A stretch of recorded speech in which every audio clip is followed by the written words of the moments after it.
Fresh off a victory in Game 1 of the series, the Great Bend Batcats are ready to go again here on this Monday night against the Hutchinson Monarchs. The Monarchs come in 12-5, third place in the SCL, while the Batcats still lead the pack at 15-2. They are first in the league, but the Monarchs are looking for some revenge, especially if they want to stay within striking distance of the Batcats in the SCL standings. 3 games currently between these two sides in this one. The high-powered Hutch offense looking to get back on track after only managing 3 runs against the Batcats during the game on Saturday.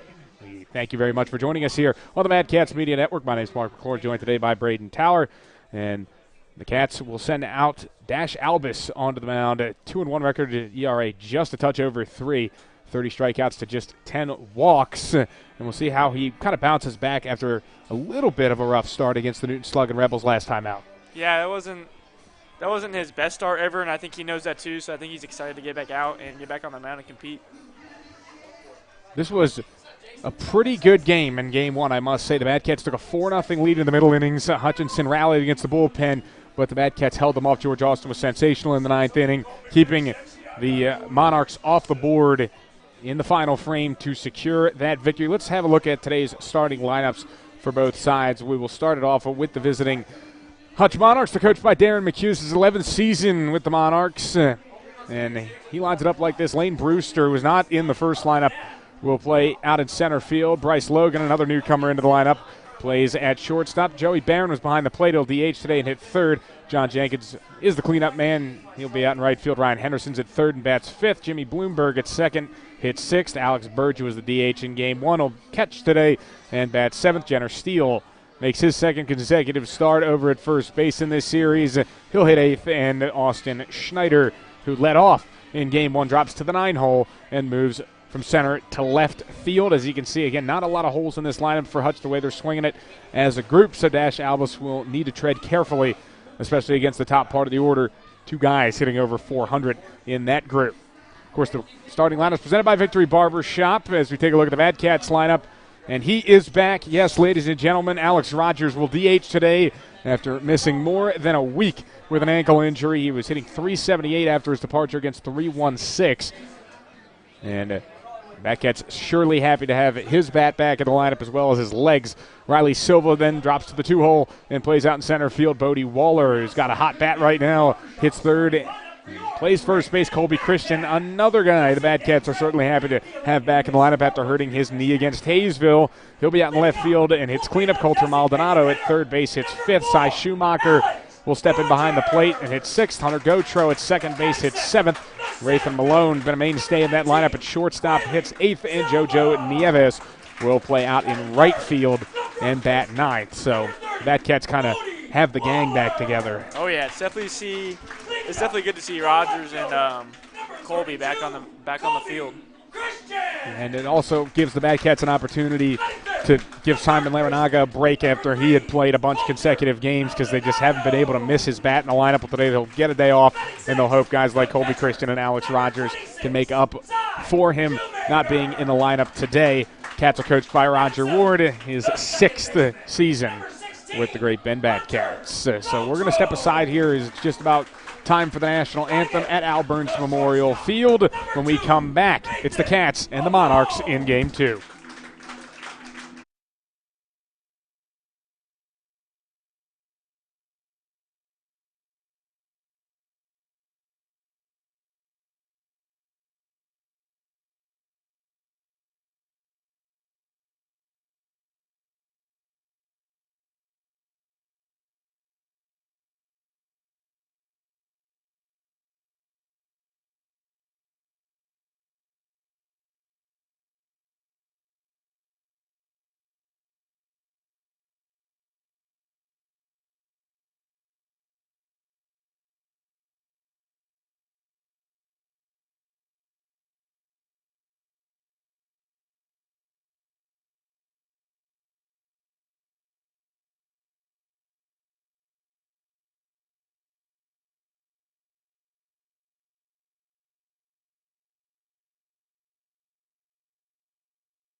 It's time to complete the Great Bend portion of this Batcats Hutchinson series here in the Sunflower Collegiate League. Mark McClure proud to be joined by Braden Tower today as the Batcats look to make it 2 straight against the Hutchinson Monarchs. Dash Albus, left-hander, takes the mound against this dangerous Hutch crew who only managed 3 runs against the combination of Zach Thornton, George Austin, Cade McWilliams, and Hagan Rose in the series opener. Albus, as we mentioned in the pregame show, trying to bounce back from a little bit of a rough start for him at least against the Newton Rebels. Took the loss, went 7 innings, 6 runs, 5 earned, 8 hits, 3 walks. He did have 9 strikeouts, though, overall, so it wasn't his best start, as you mentioned, Braden, but he still showcased some of his good stuff. Yeah, he's been working all week to get back on the mound. He's been hungry for this, and he knows that we're playing a really good team, so I think he's really excited to get back out there and compete. It's third versus first here in the Sunflower Collegiate League, and you don't get a lot of opportunities to play each team, just 4-game series, so you have to take advantage of these games. And Hutch, if they're trying to catch Great Bend in the series and in the standings overall, they're going to need to perform here today before the series shifts to Hobart Detter Field in Hutchinson starting tomorrow. And this is also kind of a tough stretch for the Batcats, Braden. 7 straight game days leading into the All-Star break. Yeah, it's going to be a little tough. We had a couple off days previously this week, but this 7-game stretch is really going to see what we're made out of. Leading off is going to be Lane Brewster.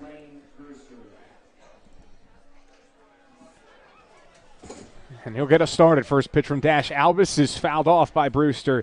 And the count 0-1. Brewster appeared late in the game yesterday as a pinch hitter.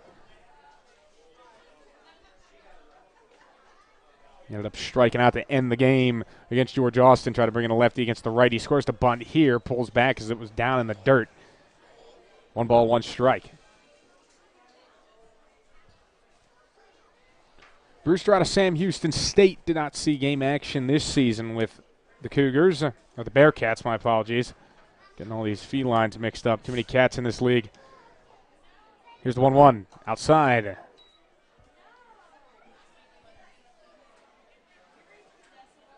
Actually, check that. My apologies. Brewster did play this season a ton with the Sam Houston State Bearcats. He had 164 at bats, managed a 305 average, 50 hits in 164 at bats. The 2-1. That one couldn't clip the top of the zone. 3 balls and a strike.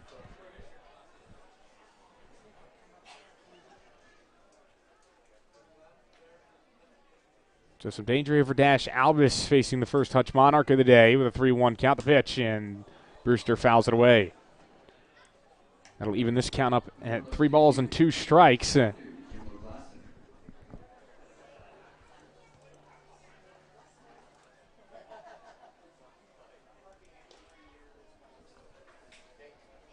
Brewster here with the Monarchs, a .415 hitter, already has 10 RBIs and a 3-2. And that one can't find the bottom corner of the zone. That's ball 4. There's definitely going to be a little bit of an adjustment for the pitchers and hitters today because the zone was so much bigger in the game on Saturday. Looks like it's going to be a little bit tighter today. That gives us an opportunity to introduce today's umpires. Doug Clark will call our balls and strikes in. Hunter Fitzpatrick will make the calls in the field. Albus comes set against Bryce Logan, who did not play in the game yesterday. He squares to bunt, but he fouls this one off.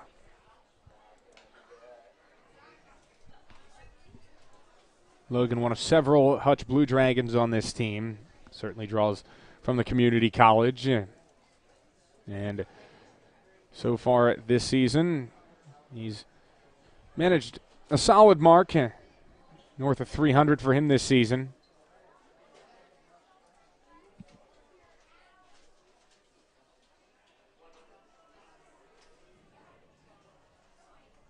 It's 0-1. This one hit towards the middle, over towards Gochar. He flips to second. They get one, a spin by Malone, and they make the double play.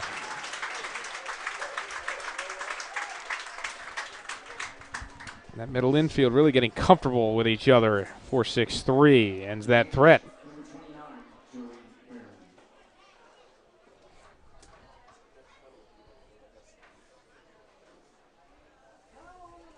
So that'll bring up Joey Barron, the designated hitter. Contributed an RBI in game 1 of the series as Alvis delivers the first pitch breaking ball that breaks too far off the plate.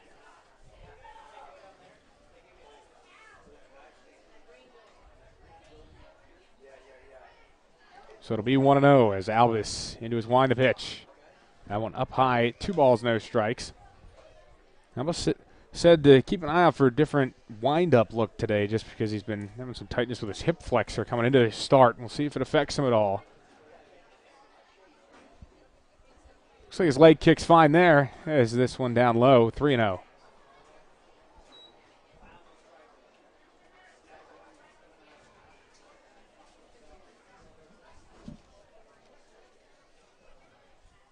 Ready, here's the 3-0 pitch. Looked like the take sign was on there, and a strike called.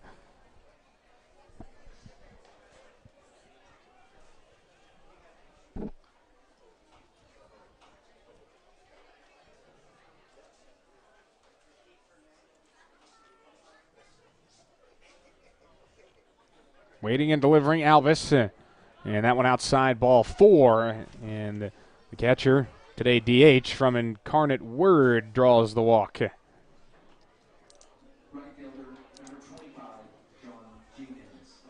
Second walk allowed by Alvis brings up John Jenkins, another Hutch Blue Dragon.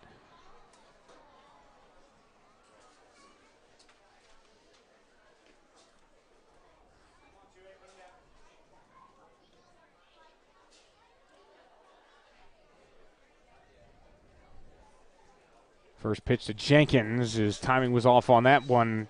0-1.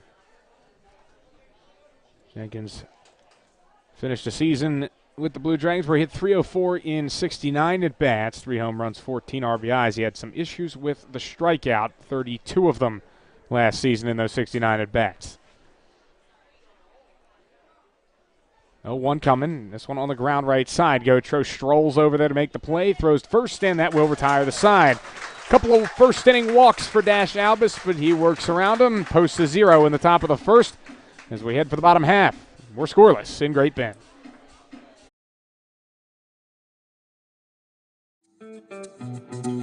This is Batcats head coach Roger Ward. Thank you for supporting the Batcats. You're watching Batcats baseball on the Batcats Media Network.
And back in Great Bend, no score, and we're in the bottom of the first inning. Will Maynard will take the mound for the Hutch Monarchs, right-hander out of Seminole College in Oklahoma.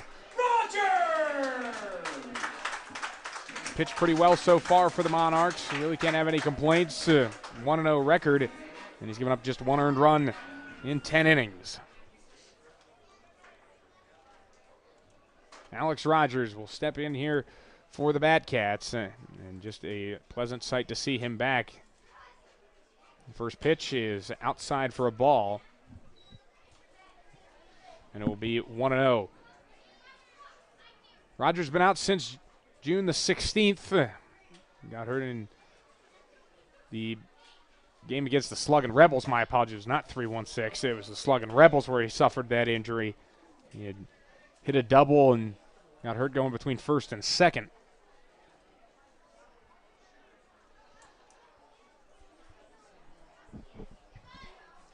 And the 1-1 pitch is outside to Raj.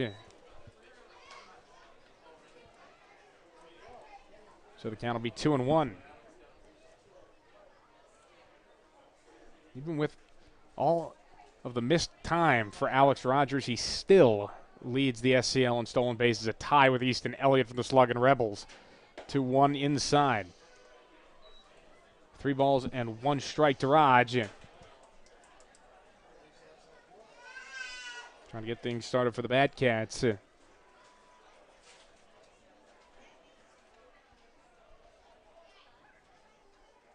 Maynard, big leg kick, delivers high, ball 4.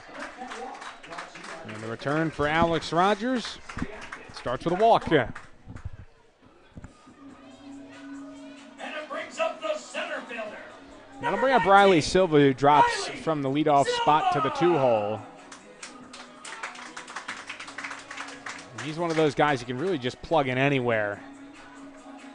Anywhere in the lineup, he's going to give you some sort of production. He leads the Batcats right now in batting average at .480.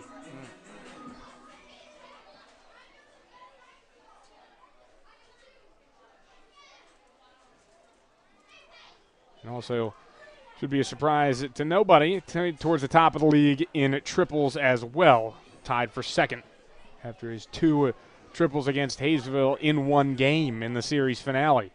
Could have had a third if he didn't get thrown out. He was really close to having one yesterday. Was really aggressive out of the box. They'll throw over to check on Raj. He's back in.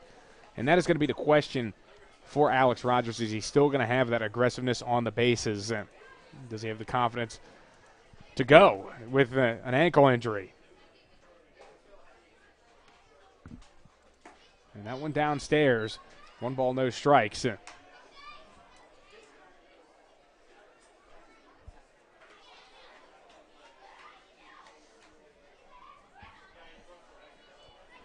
Part of the order can be tough for right-handed pitchers. You got back-to-back lefties who can both really hit. Here's the 1-0.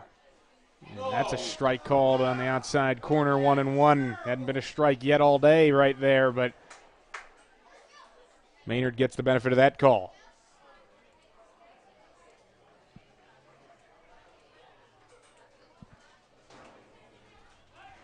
Throw over again, and Raj dives back in. Maynard, his season high is 4 innings. That came against 3-1-6 Elite when he gave up no runs on 2 hits, 1 walk and 8 strikeouts. But it is worth mentioning that 3-1-6 team has really been struggling at the plate so far this season. They're hitting under 200 as a team.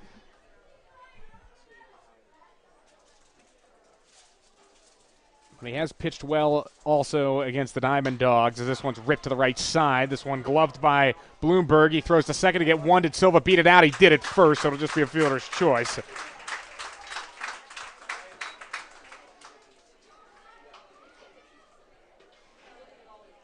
There's 1 away. Silva now at first, and Raj back to the dugout. As I was saying, Maynard pitched well against the Diamond Dogs, though. 3 2/3 innings on June 11th. Gave up 1 run on 3 hits. And pitched 2/3 of an inning against them on June the 14th, giving up just 1 hit. So he's pitched well against the second best team of the conference there. So he's proven it in both situations. First pitch is outside on the corner. Yikes! 0-1. It seemed like a little bit tighter. Yeah. When Albus was on the mound, 100%. I must say. Threw that pitch a couple of times, and it wasn't a strike. Looked like that was on the white.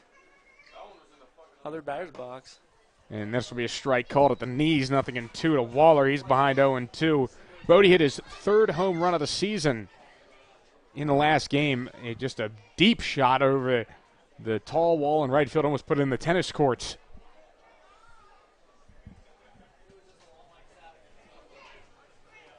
Maynard ready, 0-2. Laid on it, fouled it off.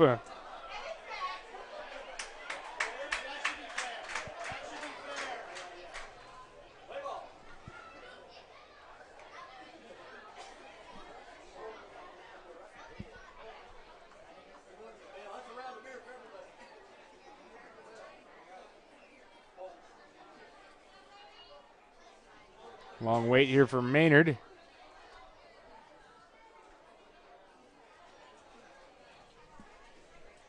Here's the pitch. Oh, it broke it right in there. Strike 3. Backdoored him with it. 2 away. That brings up the cleanup hitter, brought to you by Fuller Industries. He's the left fielder, number 32. So that'll bring up Colby Christian, who again, like Rogers, is returning from an absence. His was not as long, though. Got hurt in the series opener against the Aviators on June the 20th. As Riley Silva takes off, throw down, he's way ahead of that throw. And that right there is the Batcats' 60th stolen base of the season.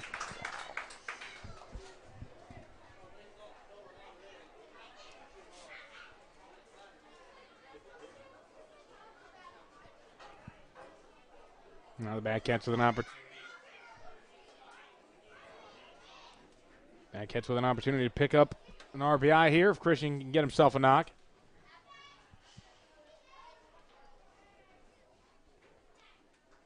(1-0) inside, backed him up a bit.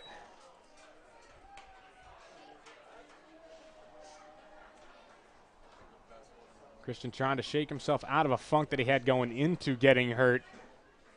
One for his last 13.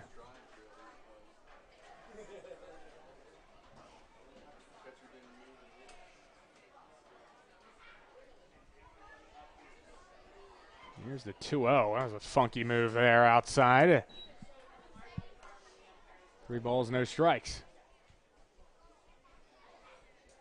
Really made it look like he would throw back at second. Silva has his lead off the bag. 3-0 count to Colby Christian. And the pitch.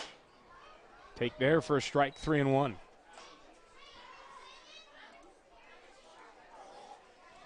Christian not going to be afraid to take a big cut here. A couple home runs for him this season. Both of them came against the Mulvane Patriots down at the Mulvane Sports Complex.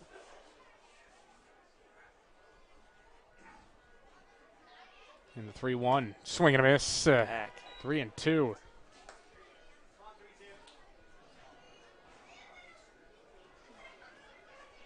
Wanted to give it a ride.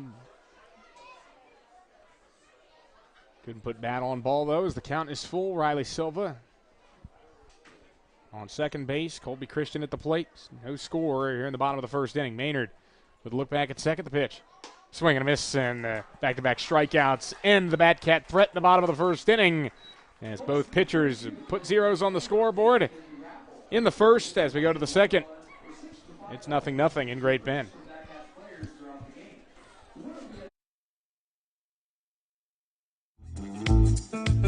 This is Batcats pitcher Dash Albus. You are watching Batcats baseball on the Batcats Media Network.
back in Great Bend. No score at top of the second inning. Dash Albus back on the mound, and we'll start things off against Ryan Henderson. 5-6-7 due up for the Monarchs this frame. Here's the first pitch, and it's up and away from by Albus, 1-0.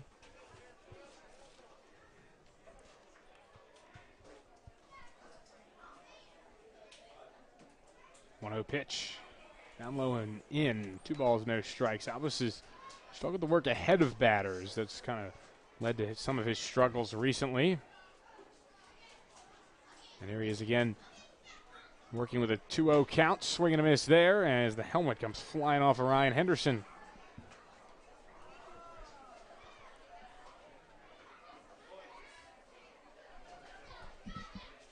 Henderson started in the game yesterday, or 2 days ago, I should say, and it was not a successful one.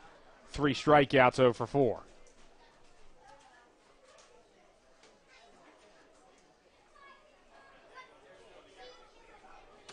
Albus into his wind, the 2-1 pitch.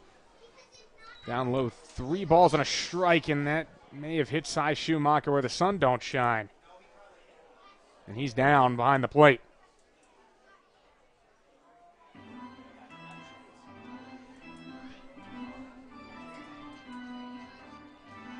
Just trying to walk that one off.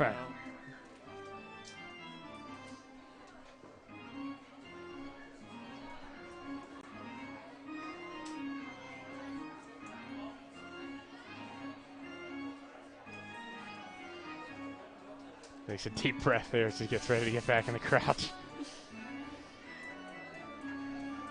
Every catcher's been there at some point.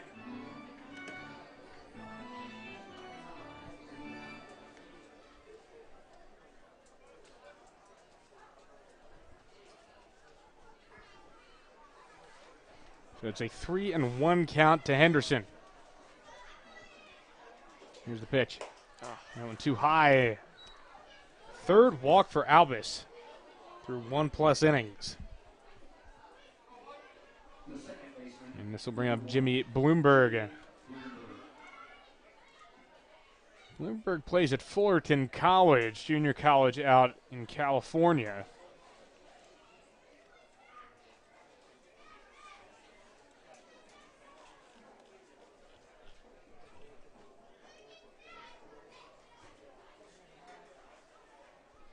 Here's the first pitch to him.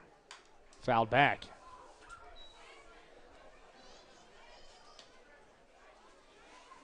Bloomberg hit 3rd in the game on Saturday, and 0 for 4, my apologies, and 2 strikeouts.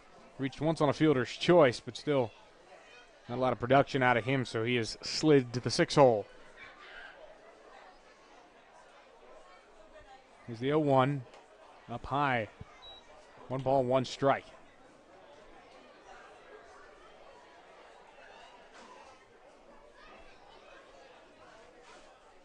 Good baseball weather here today. It's beautiful. In Great Bend. 79 degrees. A little bit cloudy, but it's keeping the sun away. Yeah, I'll take that over 105. Inside. 2 balls and a strike. It had been that way for about a week and a half, and then that heat wave finally dissipated, giving you some more normal June temperature. Not a lot of wind today either, just a very mild day overall. The little bit of wind that there is blown out towards center field. 2-1 pitch down low. 3 balls and 1 strike.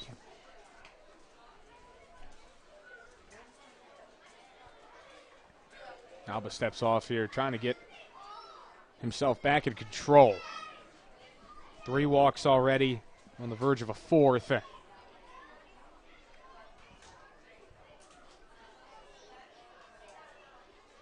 And here's the 3-1. Foul down the right field line. That will get out of play. Waller did make his way over there.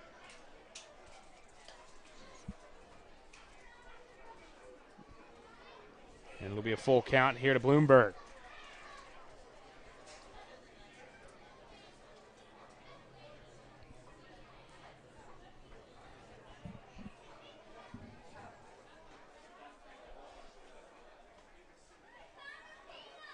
So it'll be a 3-2. Swing and a miss. Got him to chase the high fastball. That was a big first out. You didn't want to walk the first 2 guys of the inning. Good bounce back there from Albus. And we'll take a look here at the defensive alignment for the Batcats. Out in the outfield, it's Colby Christian, Riley Silva, and JoJo Nieves. And Maldonado, Malone, Gotro, Waller on the infield, then Dash Albus, Cy Schumacher. First pitch, a strike. Alex Burge at the plate.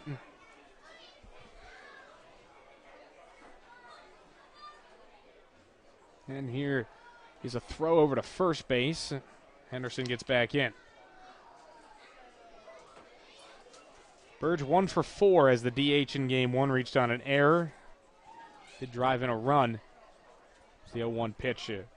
Too far outside. 1 ball and 1 strike.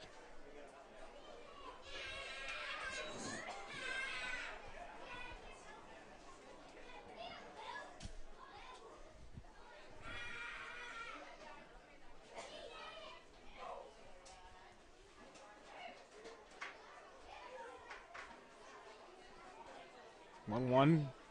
Side's working hard back there. Slides all over the place. Does a really good job blocking the plate.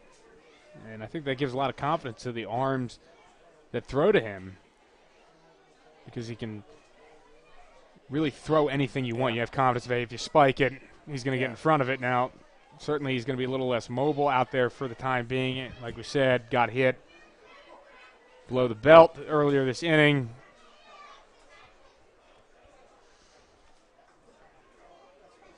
He's still moving all right back there.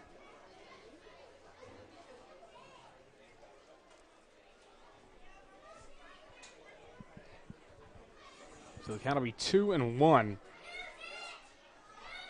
Lefty Burge back in. Here's the 2-1. Up high, 3 balls and 1 strike.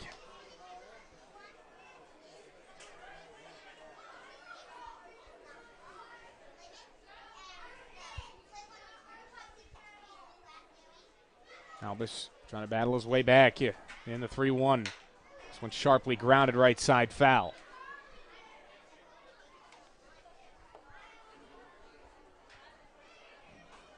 So another 3-ball, 2-strike count. Dash Albus seeing his pitch count tick up.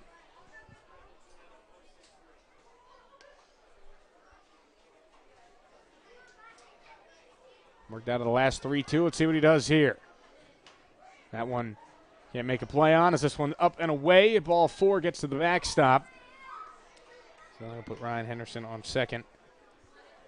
4 walks from Albus. Still no hits allowed, as we'll see Roger Ward come to the mound. And with that hip flexor issue, you're not sure how comfortable he is on the mound right now, Braden. Yeah, looks like it's starting to affect him a little more, especially with this command.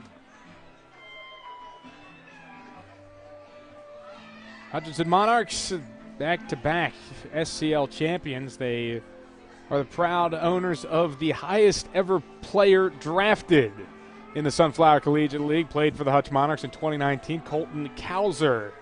Sam Houston State Bearcat that was drafted the first round by the Baltimore Orioles. Actually just got promoted today to AA Bowie.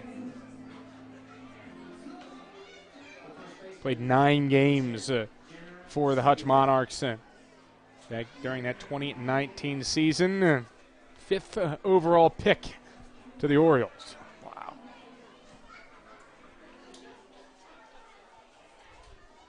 And that'll bring up Jenner Steele. Starting ahead. Fouled off. Same draft, 2021, where the Batcats had their first ever player drafted. Benjamin Sims. 15th round pick to the Colorado Rockies in the 2021 draft, making him the first Batcat drafted. Played during the 2017 inaugural season for Great Bend. 0-1 pitch, just swing and a miss from Steele. And it's 0-2.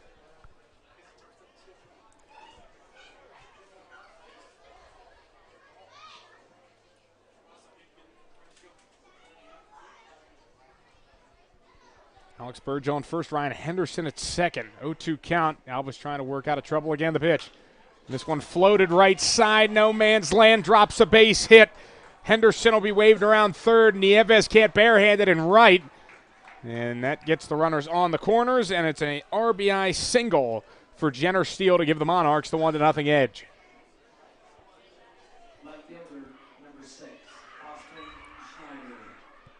And that's one of those plays where you kind of have to tip your hat to the hitter, because that was a good pitch inside, jammed him. But he had just enough to fight it off and loop it over Bodie Waller for the knock. So now it's about limiting the damage for Albus as he will try and get Austin Schneider. First pitch striking. Schneider, left fielder today out of New Mexico State. And what a fun story the Aggies were this season in the College World Series. They almost picked up a win against Oregon State as this has popped up the first baseline. And Waller can't find it, and it drops, but he'll get it out at second. And then they'll throw to third, and caught off the bag at third is Burns. That's a double play. Awful base running by Hutch, and they run themselves out of the top of the second inning. They pick up a run as Darren McHugh getting into it with the umpire out in the field, Hunter Fitzpatrick. But either way, I mean, that was kind of nuts, as I think he wanted an infield fly rule called that he did not get called. And that ends up ending the inning, but Hutch does get a run on the RBI single from Jenner Steele. That Cats will try and answer when we come back on the Cats Media Network. This is outfielder Kyle Gates, and you're watching Batcats Baseball on the Batcats Media Network.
So after that kind of wild sequence to end the top of the second inning, Batcats come back to the plate, and after looking at it, yeah, there has to be a force at third for there to be an infield fly rule called. So I certainly hope that wasn't what Darren McHugh was arguing about, because that is how at least the rules applied in the big leagues.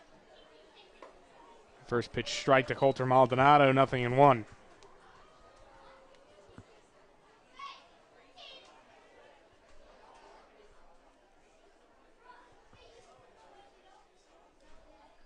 And the pitch, a bad swing and a miss there from Maldonado, and it's 0-2.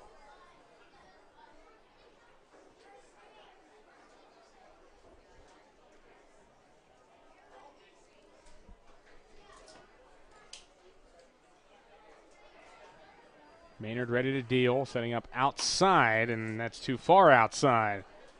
1-2. Not going to get the swing there out of Maldonado, but after a swing on the 0-1 pitch, you try to get him to chase.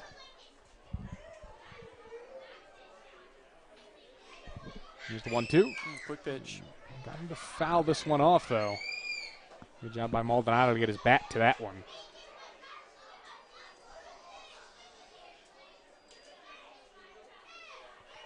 Maldonado, 353, has kind of found himself on the better end of the platoon at third with A.J. Musto. Swing and a miss there. Strike 3. It was dropped by Burge. He starts running up the line and then throws it to first to get the out. 3 straight strikeouts for Maynard as we take a look at. As we will take a look at the defensive alignment for the Monarchs. Schneider, Brewster, and Jenkins out there in the outfield. Henderson, Logan, Bloomberg, Steele on the infield, and then Maynard and Burge are the battery today.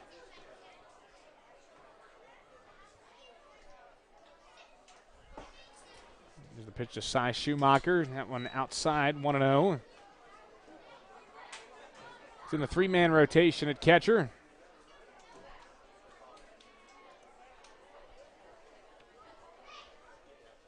Swings at the 1-0 pitch, and this one fouled off. Batcats in the new The Bend jerseys tonight. Blue on the bottom, white on the top, and then there's a river going where on the front there are letters that say The Bend. Numbers on the back in that baby blue. First time they wear it. Wanted to debut it on Chamber of Commerce night here at Al Burns Memorial Field.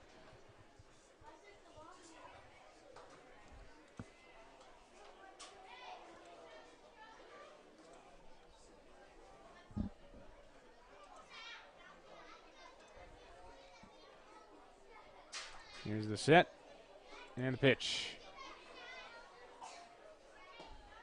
Inside. Another quick 2 pitch. balls and 2 strikes. Yeah, looking quick out of the stretch there.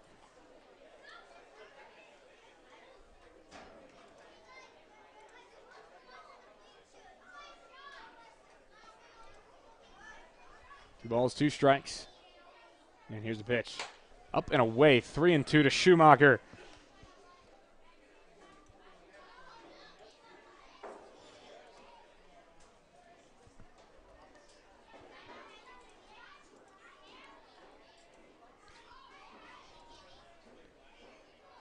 Cats catcher comes in hitting at 286, but he will watch one there, and that was a ball.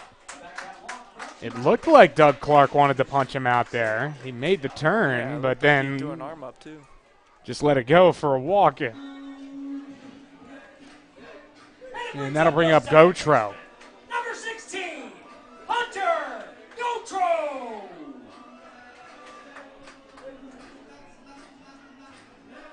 First at bat for Great Bend's second baseman.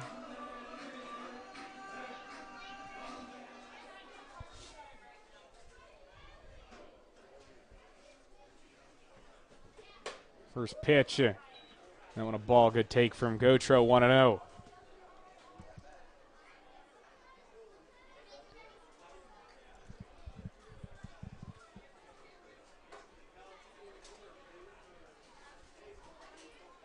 Metro 250 hitter for Great Bend at this point in the season. Been consistent, though, defensively for the Batcats, as that one almost hit him. 2 balls and no strikes.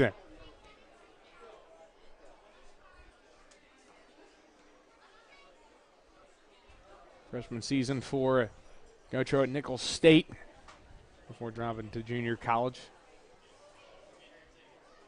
Hutch Blue Dragon himself playing against the team that occupies his college stadium as this is fouled straight back by Gotro. 2 balls and a strike.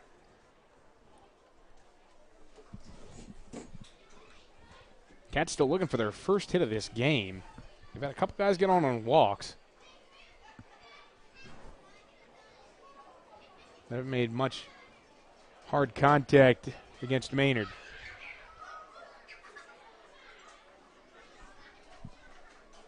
Maynard looks over at first. Schumacher's not going anywhere. I can assure you as the pitch is up high, 3-1.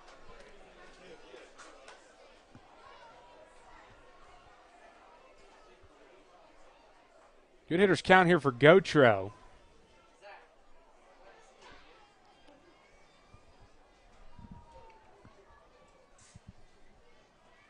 A little bit overdue for an extra base hit. Here's the 3-1. And this one sharply grounded into the Batcats' dugout.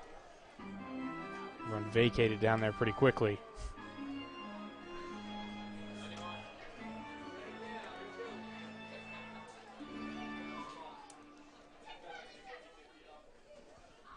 Gocho does have hits in back-to-back games, but hasn't had an extra base hit since June the 17th.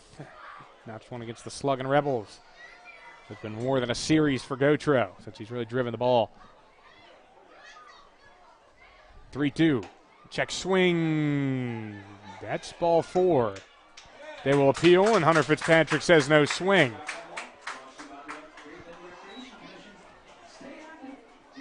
Some real theatrics behind the plate from Doug Clark today. Did a long pause and then the point. We'll take it, though. We'll take it. At this point, it's been a walk fest both sides. At this point now, there are 7 combined walks in this game. We're not through 2 innings. And that'll bring up Raith and Malone, and you might not be able to see it from the screen, but Raith and Malone, big cosmetic change for him. Yeah. He's got cornrows. Looks good, too. Everybody in the dugout likes it.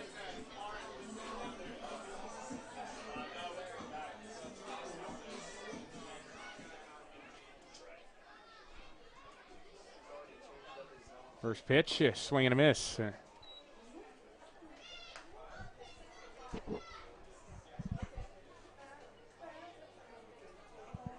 Malone still under a 200 average, but we've talked about it a couple of times. He is picking it up slowly and really can't take a guy out of the lineup that's been as good defensively as he's been. A swing and a miss there, nothing in 2.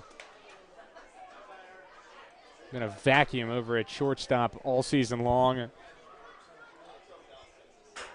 One of the first names on the lineup card, even though he's not hitting the best to start this season, 183 as we approach the middle part of the year. 0-2. That one down low and away. Good block by Alex Burge. Maynard still in the driver's seat, though. A ball and 2 strikes.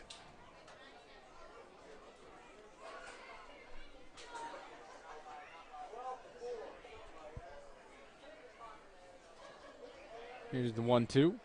And again, that good slider gets Malone. It's a second victim of that pitch looking today. And that'll bring up Jojo Nieves.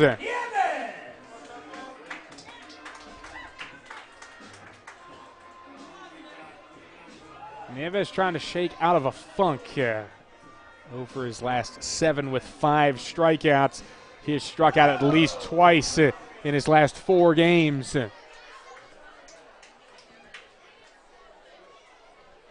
First pitch to him is outside, ball and no strikes. The thing that hurts so much about Nieves with all those strikeouts is he's been getting ahead in a lot of counts. We see him a lot, 2-0, 3-1. I mean, of those 5 strikeouts in the last couple of games, I bet 3 of them are on 3-2 pitches. This one's going to be ripped to the left side. Sliding stop. Good play by Logan. He throws to second, and they get the out there at second to end the inning. Logan flashing some leather at the 6-hole. And that keeps the Hutch lead intact. 1-0 the score. 3rd inning is up next after this break on the Bad Cats Media Network.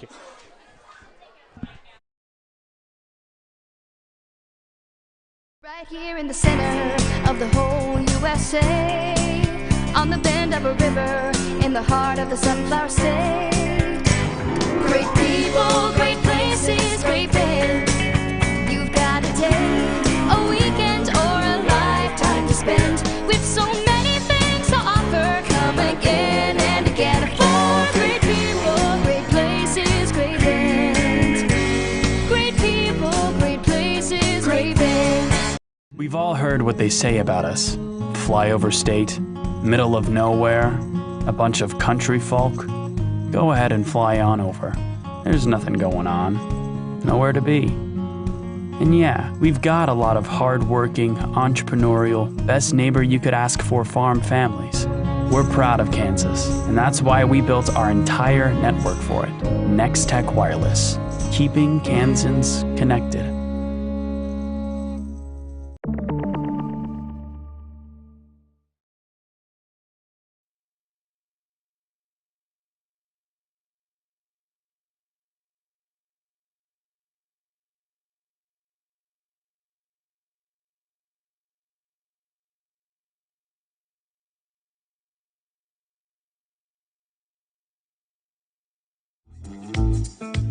This is Batcats, first baseman Simon Larinaga. You're watching Batcats Baseball on the Batcats Media Network.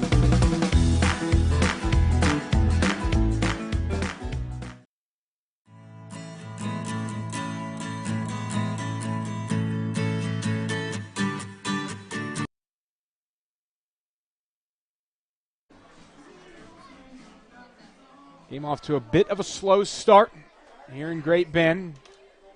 A lot of walks, not a lot of hits, and a 1-0 game. First pitch strike to Lane Brewster leads off here in the third. Second time through for the Monarchs, see if they make any adjustments against Dash Albus's pitching. But the last two guys he's gotten ahead of. Yep. So there is that. Actually, the last three guys, because Steele, while he did get a hit, that was on an 0-2 pitch. Here's the 0-2. That one just too high and away, 1-2. Looks like he's starting to get a little more comfortable out there, which is a good sight to see. Especially after 4 walks in the first 2 innings. 1-2 pitch. That one, a knuckly one over to first base, scooped up by Waller, and he just gets to the bag in time.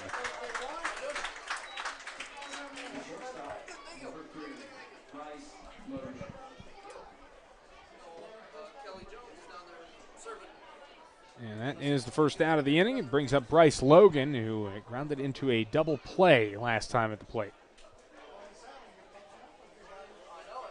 First pitch this time from Albus. Another first pitch strike. Yeah. Looks like he's starting to get into a little groove. 0-1. This one sharp grounded to third, and there McHugh. Couldn't make the play over there, but he still made the full motion like he was throwing to first. I mean, you can take him off the field, but you can't take the baseball player out of the coach. He may not be between the white lines, but still have those instincts. That was fouled off of Logan's foot.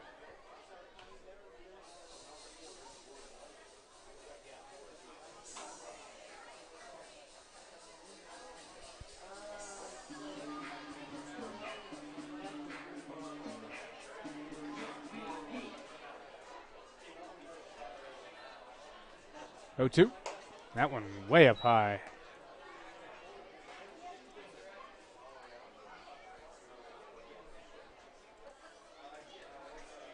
Here's the 1-2 pitch. This one ripped foul down the right field line, out of play, so it'll stay 1-2.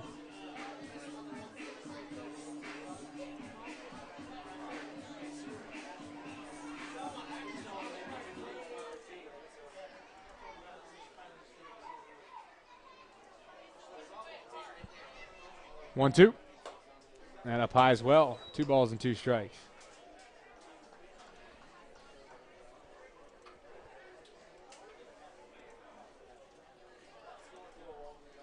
Two. And Albus uses a grounder to the left side, but it eats up Coulter Maldonado, who tried to backhand it. So we'll get hit with an error there as Bryce Logan reaches.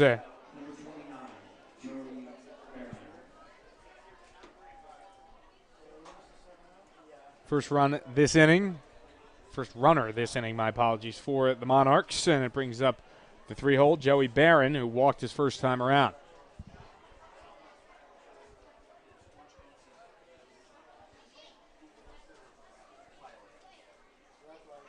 First pitch is up high, 1-0.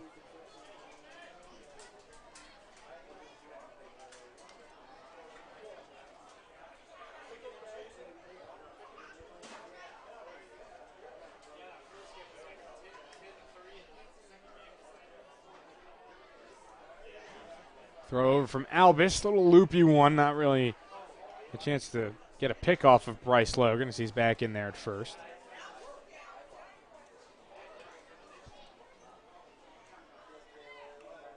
Ready, and the 1-0. Gets a strike across there. Moves it to a 1-1 count against Joey Barron.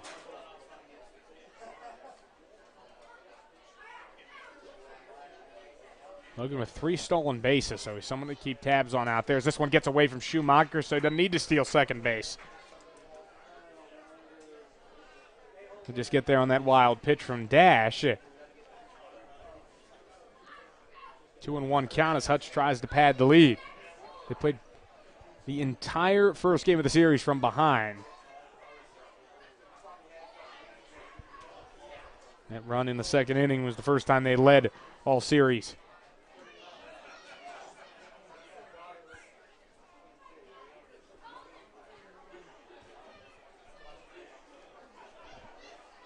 Two balls and a strike to pitch. That's an eye level. 3-1.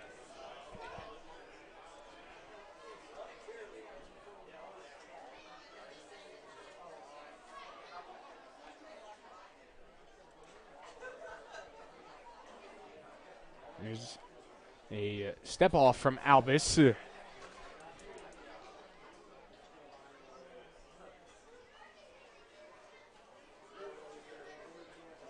Big pitch coming, 3-1. Barron takes it for a strike to fill this count up. A good one on the outside part of the plate from Albus.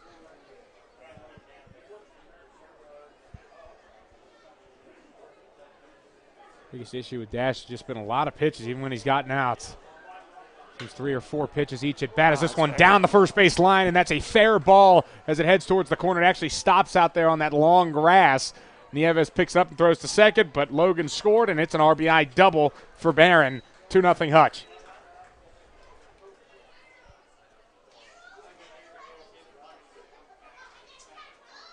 And that one just past the diving Bodie Waller.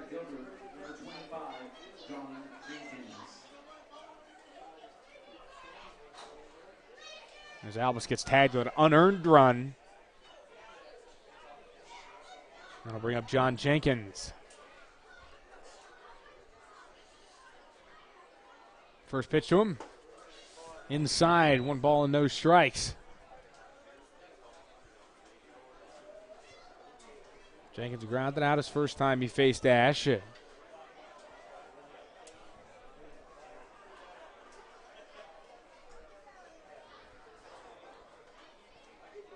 1-0. Good breaking ball there. Swing and a miss, 1-1.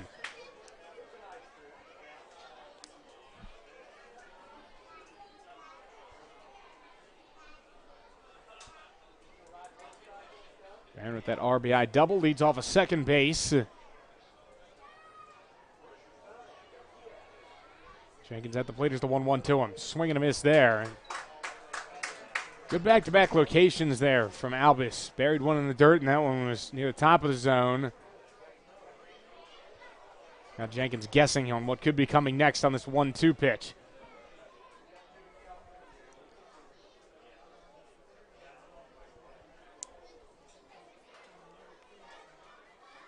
The lefty is set, and here's his delivery. Fastball that gets hit to center field. Immediately retreating is Riley Silva. Back at the wall. He looks up, and that one's gone. A 2-run shot to straightaway center field from John Jenkins. And the Monarchs now lead it 4-0.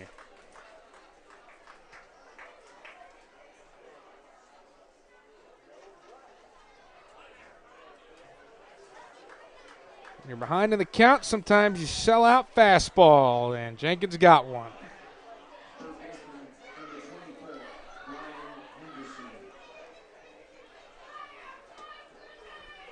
Still in the early going, Batcats are now behind by 4.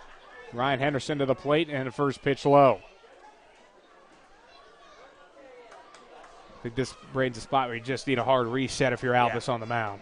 You need to completely reset here, get his mind right, and just try to get ahead if you can.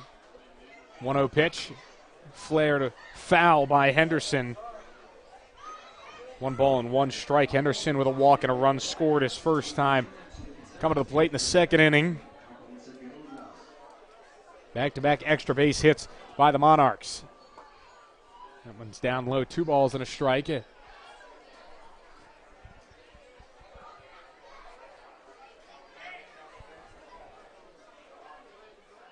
2-1. Henderson, massive swing there and a miss, 2-2. Might need to think about sizing down on his helmet, man, because he is flailing around in the box and it's flying around. 2-2. Swing and a miss there, strike 3, and that was, again, a good pitch from Albus, and Henderson all over the place, strikes out. Second strikeout for Dash brings up Jimmy Bloomberg.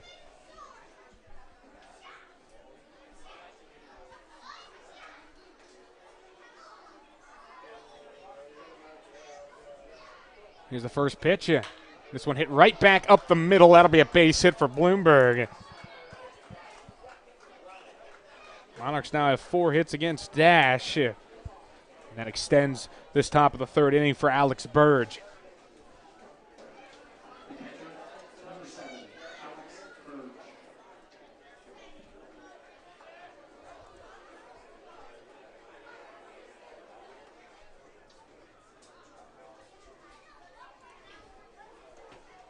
So the left-handed hitting Burge against the lefty Albus. First pitch to him here.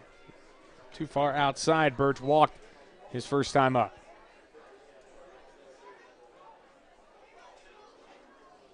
And the 1-0. That one missed. 2 balls and no strikes.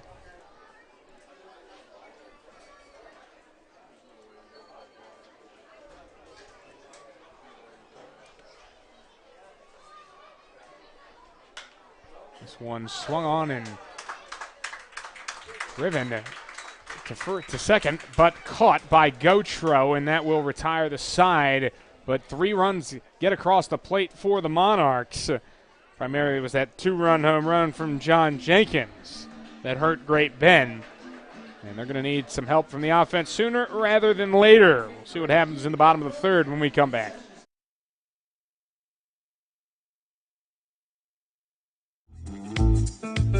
This is Bodie Waller, first baseman, and you're watching Batcat Baseball on Batcat Media Network.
Batcats need to get things going here, bottom of the third inning. Braden, if Dash needs some run support, I think that could really help straighten him out mentally as he goes into the later part of the game, or into the middle innings at least. Yeah, it'd be great if Alex could get on first base here, maybe steal a bag or two, and get him in scoring position with nobody out.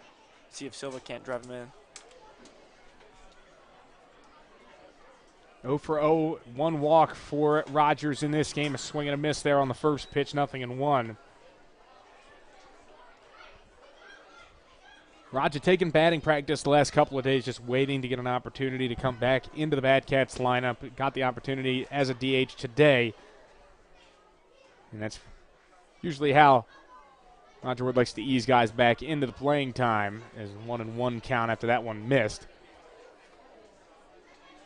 Batcats will certainly need him down the stretch this season. Got hurt at the back end of last year, and it really hurt Great Bend. 1-1 pitch. Oh, on the inside corner, strike. 1-2. Maynard's looked strong on the mound for Hutch. 4 strikeouts, no hits. He has walked 3.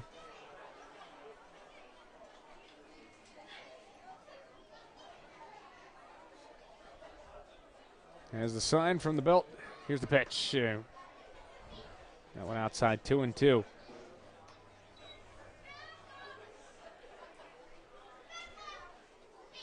Maynard, another guy that tries to mess with hitters' timing. Bad Cats have dealt with a few of them. Tanner Leslie was one of them in that game against Hayesville, game 3 of the series, as this one ripped to the right side. Took an awkward bounce on Bloomberg. He still was able to field it and get it to first to get the out. But Tanner Leslie would sometimes pause at the top of his kick to try and get the Bad Cats a little bit off kilter at the plate, and now we see something similar here. Maynard kind of can sometimes go just straight out of the stretch. Sometimes goes with the full windup. Sometimes is paused in his windup, especially with runners on. First pitch to Riley Silva. Went golfing for to swing and a miss, 0-1.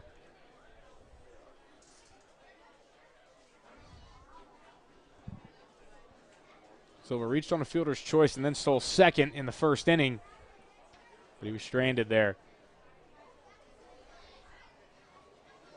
This one down low, 1 ball and 1 strike.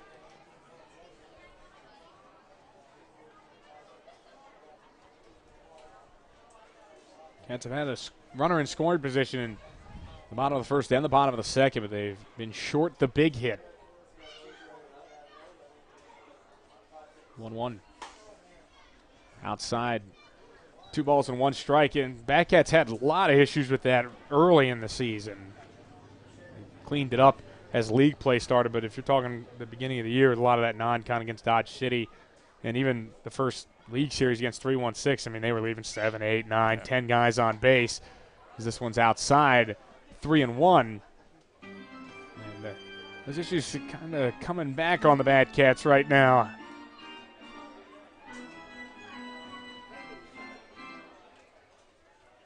Can't really afford it in a game where you're already down a considerable amount. 3-1 to Silva. Takes a strike there, 3-2.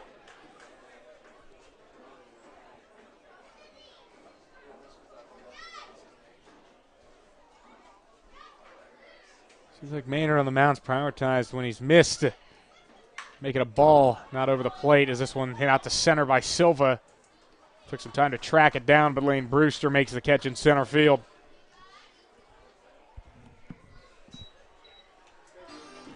Two out for Bodie Waller. Number 30, Bodie Waller.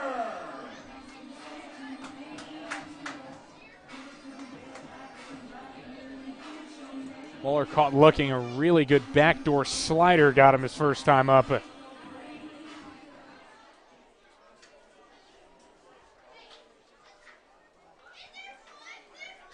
Here's the first pitch. That one misses to Waller, 1-0.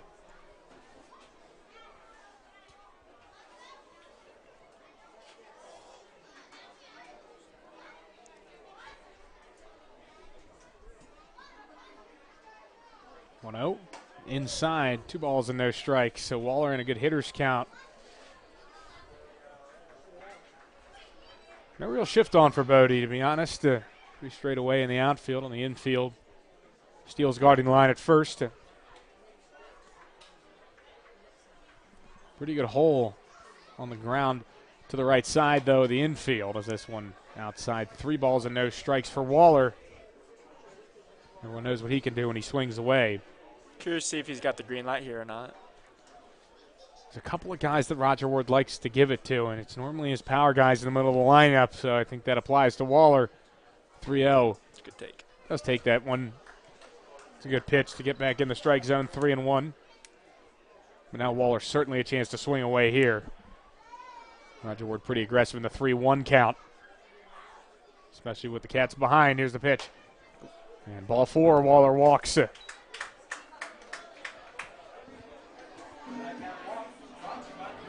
That Cats looking for 2-out magic. With a runner on, Colby Christian comes to the plate.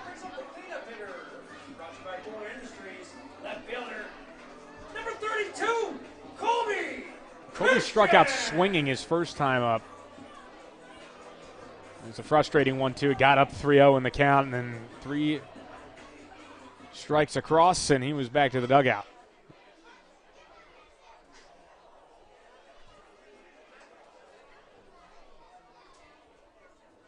First pitch to him. Christian hits one right towards the middle. That'll be a base hit as it gets and slows down in center field. Bodie Waller going to try to get to third, and he's in with a head-first slide.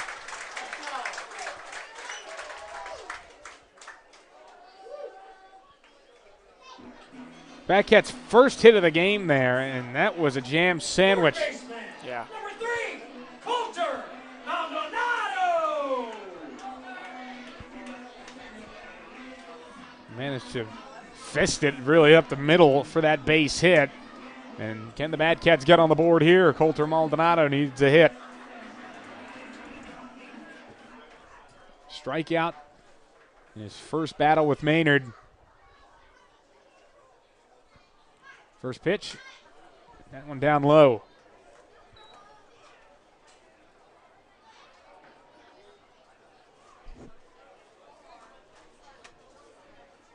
One ball and no strikes. Glance over at first by Maynard. 1-0 pitch. Swing and a miss there. It's a good hack. That's one you want to swing at towards the top of the zone for Maldonado.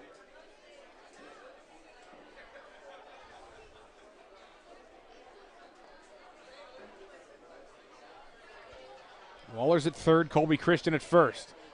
Could see Colby in motion at first. He has 6 stolen bases this season, as we'll see a step off there. That one might be a balk. They're going to give him a warning for it again with the new rules in college baseball. If you're going to step off there, you need to have the little pump fake throw.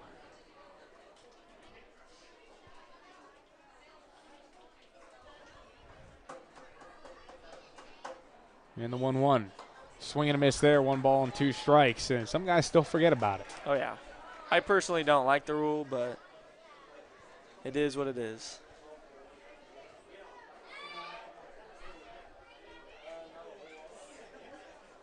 Is there really that much of a difference between doing that and stepping off? 0 difference. 1-2. And Maldonado drives one to right center field on the run. Jenkins, and he makes the catch in the alley. 4 out, number 3. That saves a pair from scoring for the Batcats. And Hutch will still lead it 4-0 as we go to the 4th inning here on the Batcats Media Network.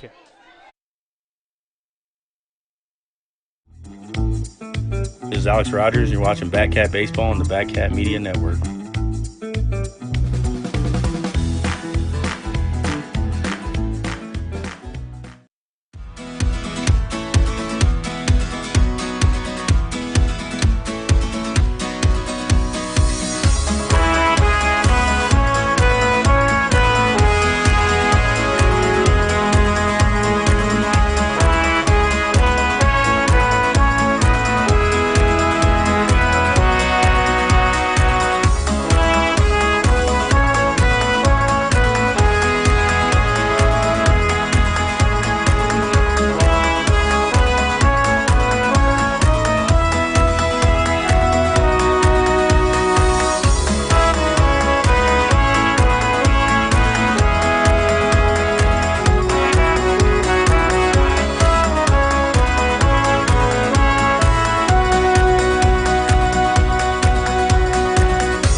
Back here in Great Bend, Batcats and the Monarchs, game 2 of the series. We have a first pitch strike from Dash Albus Here in the top of the fourth inning, it'll be Jenner Steele, Austin Schneider, Lane Brewster due up as he rips one to left field. That's going to drop a base hit. Steele starts the fourth inning off for the Monarchs with a knock. Oh! As they threw back at first base in a close play. But Steele just got back in.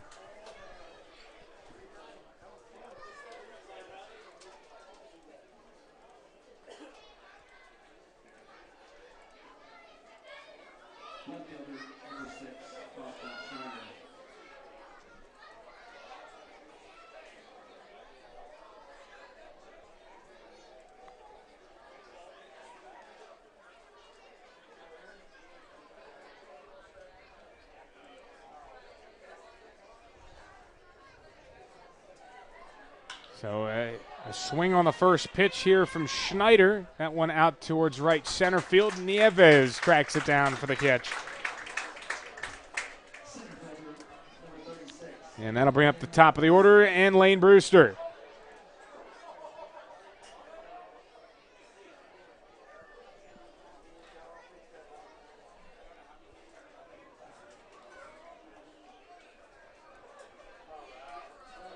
Brewster 0 for 1 with a walk. First pitch fouled off.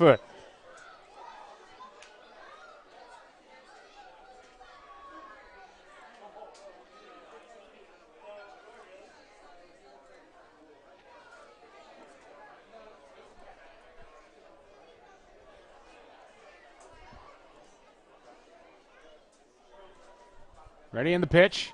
And a little check swing foul ball. No. I'm going to say that hit him.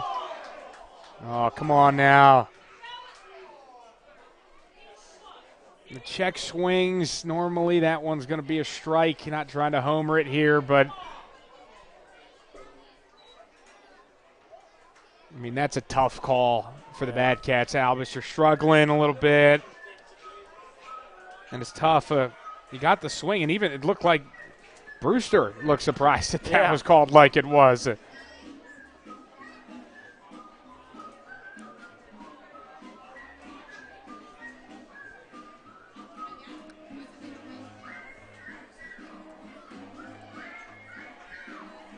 Long conversation here with Roger Ward and the home plate umpire, Doug Clark.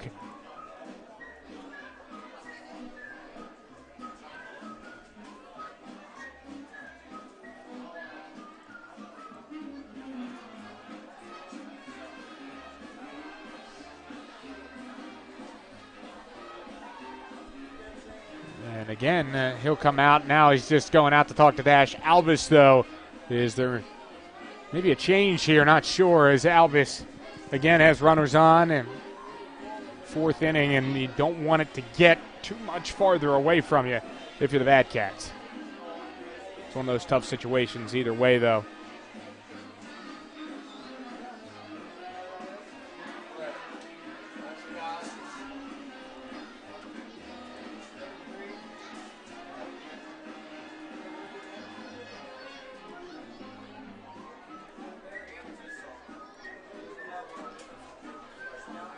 And yes, it will look like Dash Albus is going to have his day conclude here. Bad Cat's going to go to the bullpen early in this one, down by 4, runners on first and second. We'll have the story when we come back on the Bad Cats Media Network.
Welcome back here on the Bad Cats Media Network. Brett Allen going to take over on the mound for the Bad Cats. The side-arming Australians' first pitch is popped up by Bryce Logan in towards no man's land. Gotro, Nieves over there. Nieves makes a great catch with his back to it.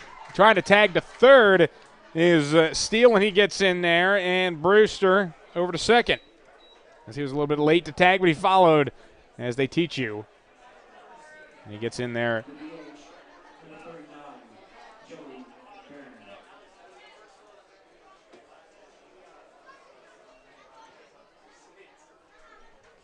And 2 on in scoring position for Bryce Logan.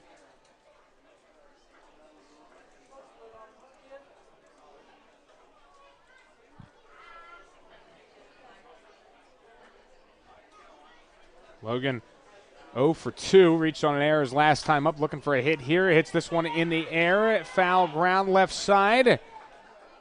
And is that ball caught? Oh, yeah. Yes, out. Made the play at third. Coulter Maldonado, it looked like it was down there. Now Darren McHugh is very upset with Doug Clark as he thinks that ball was caught out of play down the left side. There's a little gap between the dugout and then there's an extended fence, and there's a little gap there, and they talk about that before games on what the ground rules are. And now Darren McHugh just really getting fired up at Doug Clark. Casey LaPolte came out to try and get him, and he still has not had enough.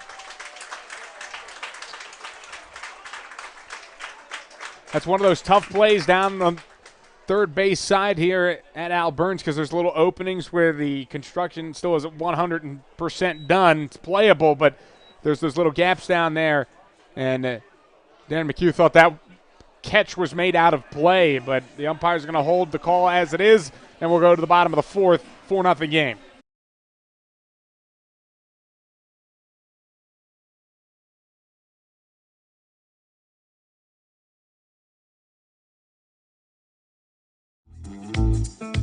This is Batcats assistant coach Jonathan Mariani, and you're watching Batcats Baseball on the Batcats Media Network.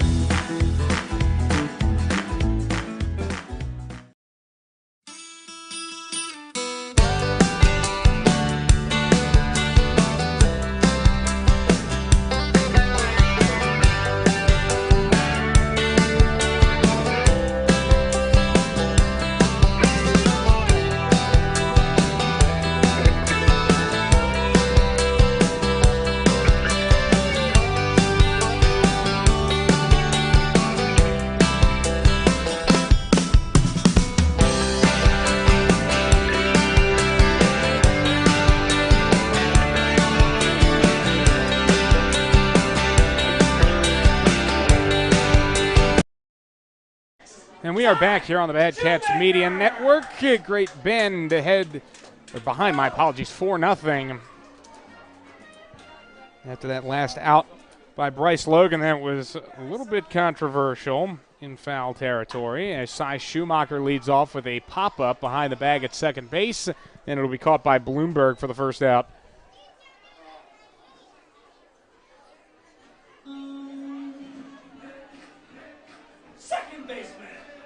So then it'll move over to Hunter Gotro. One walk for him in this game against Maynard, who's still dealing for Hutch. Giving up just one hit, but the Bad Cats have had a runner in scoring position every single inning so far. And that's certainly leading to some frustration for the Cats. They've left 5 on as Gotro looked like he wanted to bunt there. Missed it, 0-1.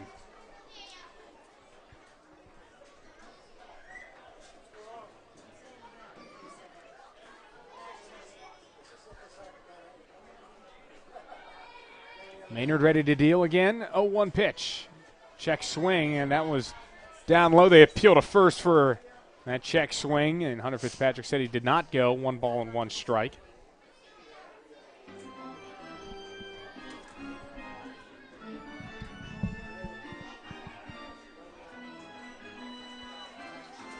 Gotro steps back in. 1 ball, 1 strike count against him. Watch that one, just too low. Good eye. And the count will be 2-1.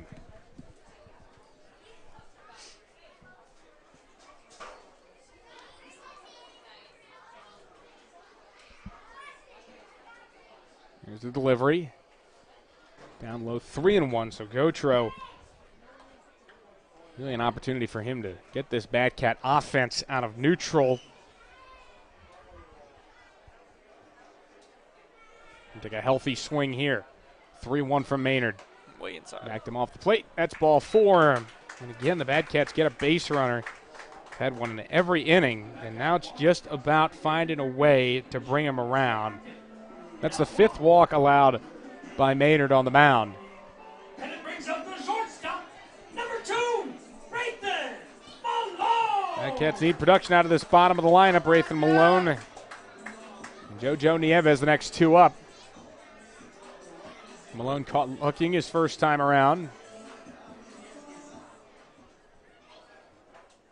Glance over at first. And the throw over. Just back in time, Gautreaux.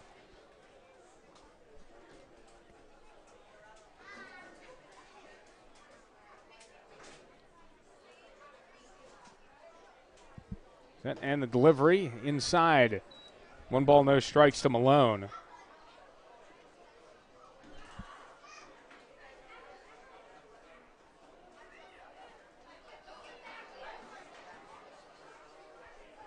Maynard comes ready again. Here's the pitch.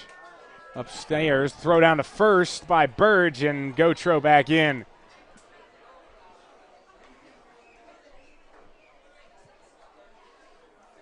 So the count will be 2-0.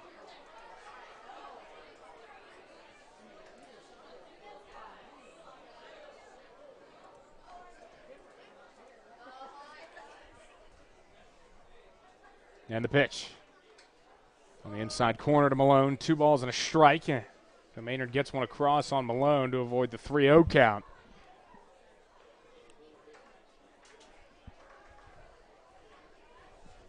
Malone looking for the Batcats' 2nd hit of the game. Colby Christian is the only one, and even that ball wasn't hit all that hard.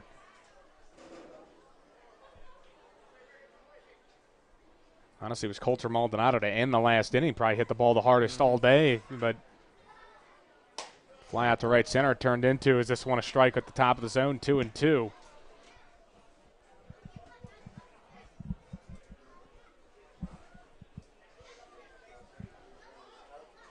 Gautreaux inches off of first base. And there's the throw over again. He's back in safe again. Keeping their eyes on Gautreaux. Apart from a select few guys, anybody can go on this Batcats team, so you have to really be vigilant with your base runner management. 2-2. Tried to do front dorm with the slider, and he does it.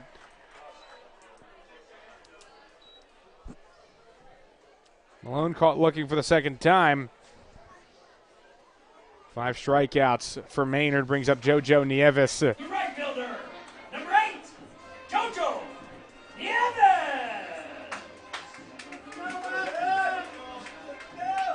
Nieves hit to a fielder's choice first time around. That ended the bottom of the 2nd inning.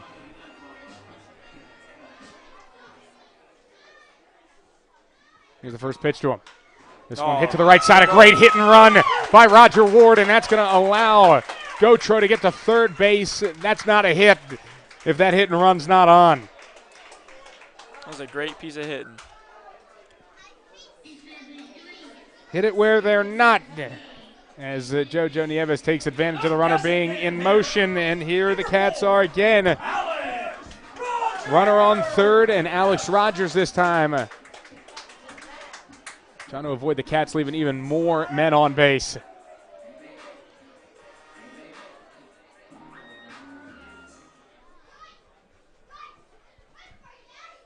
Raj 0 for 1 with a walk and a ground out. This is the 3rd time through for the Batcats.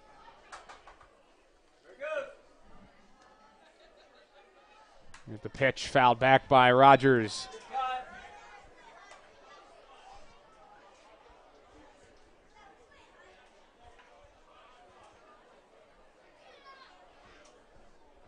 As we're going to see a mound meeting here with Alex Burge and Maynard coming together.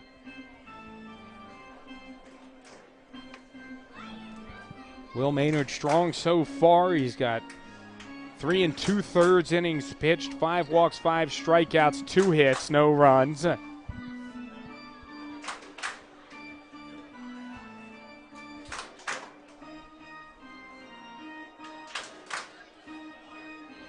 are 2 big holes in this infield, one up the middle and one on the right side.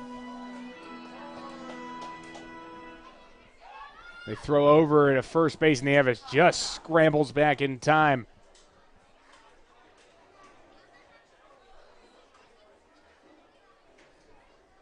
Oh, 1 count to Raj, trying to get the Batcats on the board. Here's the pitch. And he fouls another one off, 0-2, and he'll have to fight.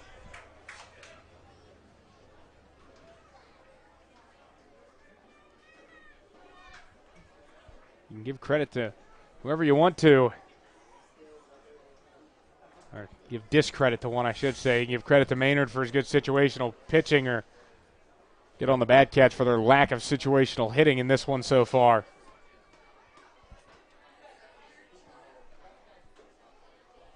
Here's the 0-2. Runner going. That was down low, and it was a good idea. Nieves gets in without a throw at second base. Nieves has the second stolen base for the Batcats in this game. Base hit could score 2 for Alex Rogers, especially with the runners moving on contact.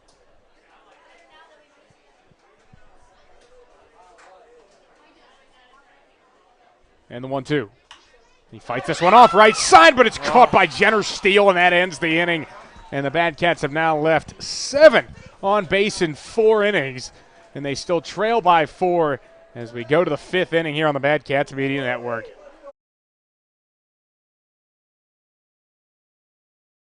Options. Everyone likes them, and at Office Products Incorporated, we offer options. Shop by phone or by having one of our OPI specialty salespeople call on you to help you find solutions. Shop online at OPIKAN.com to place your order directly or search for solutions, or come to one of our 4 store locations, Great Bend, Larned, Russell, and Hayes, to shop in person. OPI offers you these options for your shopping convenience. Which do you prefer? Everything you need to power your business.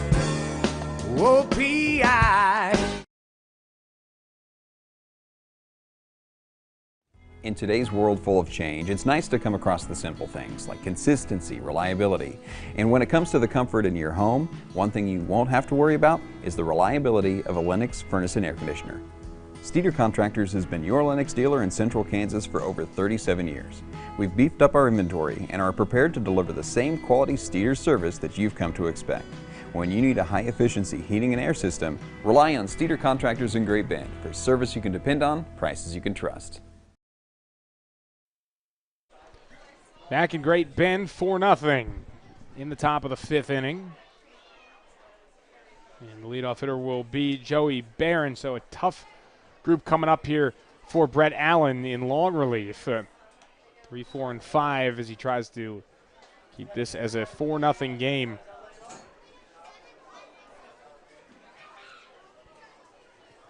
Definitely not how you want to start a long stretch of games for the Batcats, having to go into the bullpen early in a game. Swing and a miss there, 1-1, especially early on the trip, first day, as a matter of fact. Might stretch out the pitching staff as these 7 days go on. The final 3 games here against Hutchinson, then all 4 against Kingman, all in a row. Here's the 1-1. Too far outside there from Allen, 2 balls and a strike. Allen's pitched 5 1/3 innings for the Batcats this season. All scoreless. He's given up just 1 hit. Had the 1 unearned run. My apologies, on June the 21st, but no earned runs allowed so far through those 5 1/3 innings. 3 strikeouts, 1 walk.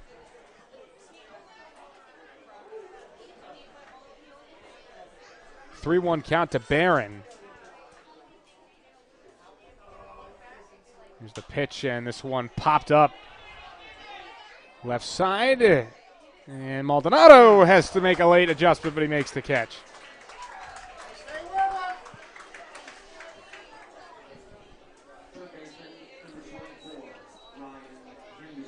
Actually, my apologies, that was John Jenkins that popped out there.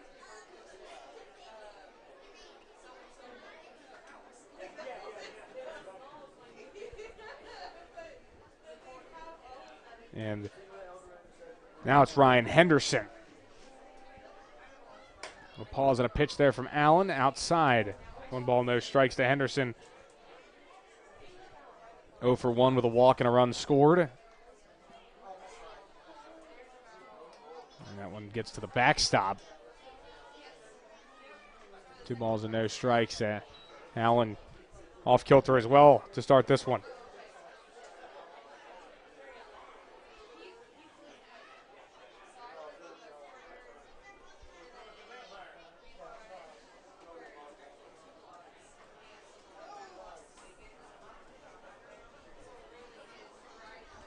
Here's the 2-0 pitch. That one on the corner, 2 balls and a strike now.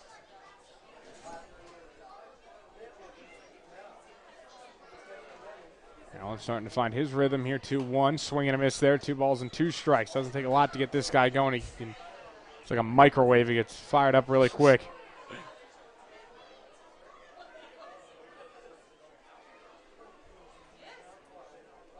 Two. That one down low, 3-2.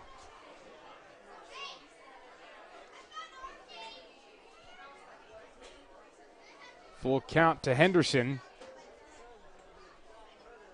And time asked for and granted. Ryan Henderson trying to get out a little off.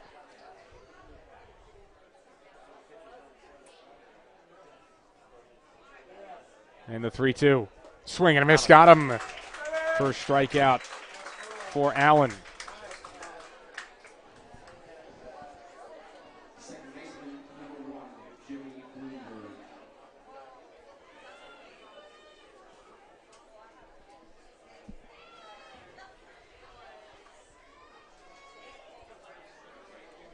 And this will bring up Jimmy Bloomberg. He's 1 for 2, single back in the third. First pitch to him's up high.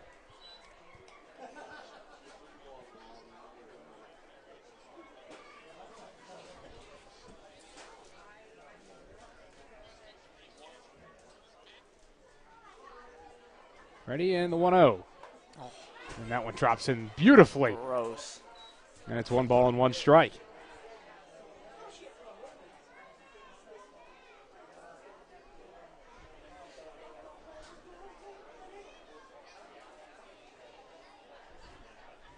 One. That one tight on Bloomberg. Had to back up a little bit. 2 balls and a strike.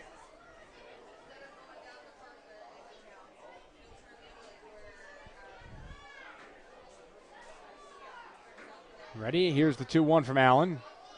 Inside 3-1. That's the thing with Allen. Sometimes one pitch is amazing and the next one's not. That can happen to you when you're a side armor. Yeah, I would assume that from that angle it's kind of hard to repeat your motion every single time.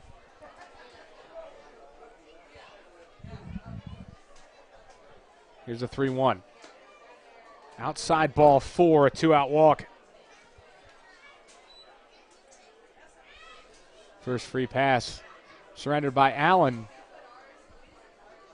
And now Alex Burge will come up against the Australian sidewinder for the Bad Cats. Heading to Barton next season after a year at Treasure Valley.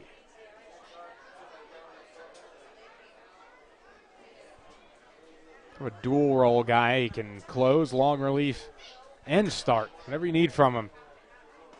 First pitch strike. Not because he's been working from that side arm angle. He's really opened him up. Makes him really versatile. Doesn't put nearly as much stress on his arm. Swing and a miss. Nothing in 2. And when everything's going right for him and all the movements there, that's what makes him also a viable closer.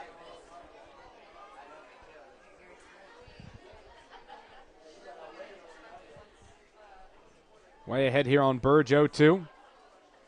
Here's the pitch. Too far inside. Looked like even Cy Schumacher underestimated the break on that. Needed a late recovery to get the glove on it. 1-2. And that one gets to the backstop. and Bloomberg to second base. Doesn't really matter how well you move behind the plate. It's just there's so much run on these pitches, and you're going from Dash Albus, who has good movement on his stuff, and not this much. So it certainly takes Schumacher maybe an inning to adjust. 2-2 outside and the count full.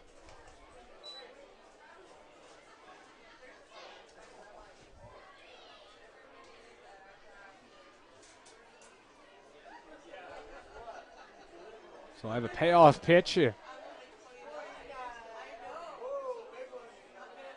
And Allen deals. Way inside, ball 4. Back-to-back walks after retiring the first 2 from Brett Allen. And here comes Jenner Steele.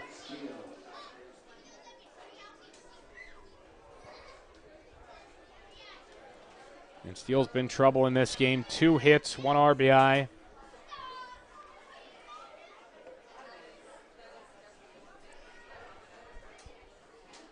Got to do more damage for the Monarchs, who already lead 4-0 here in the top of the 5th. First pitch to him is fouled away. Went straight off the netting.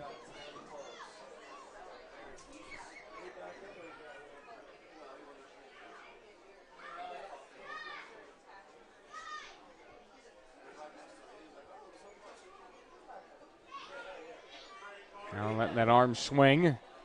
And we're going to see time called Schumacher. Wants to talk with Brett Allen.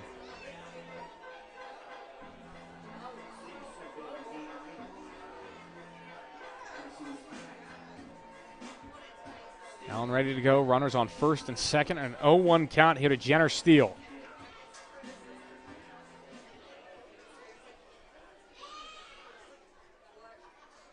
Look back at second.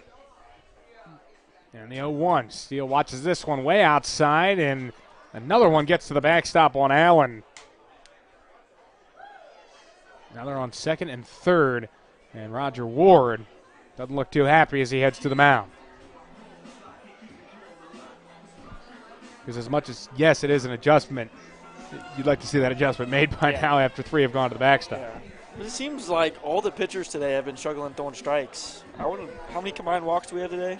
At this point, it looks like we have 6 walks for the Batcats pitching staff and 5 walks that's a lot. For Hutch, and that's just from Will Maynard. So we're looking at 11 combined walks, and we're just about halfway through this game after this next out.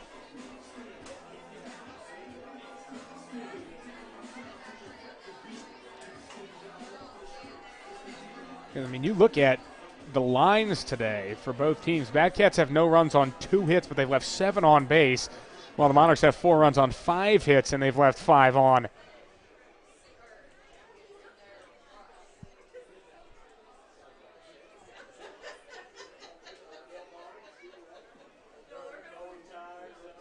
One pitch from Allen. And this one smoked to the right side. That gets through a base hit. Bloomberg scores. They'll wave around Birch. Here's the throw from Nieves, and that's offline. Trying to get to second base is Steele, and they have him out. So that ends the inning, but 2 runs across for Hutch to make it 6-0. Steele has his 3rd hit of the game and his 2nd and 3rd RBIs. The Batcats at least get themselves out of the inning.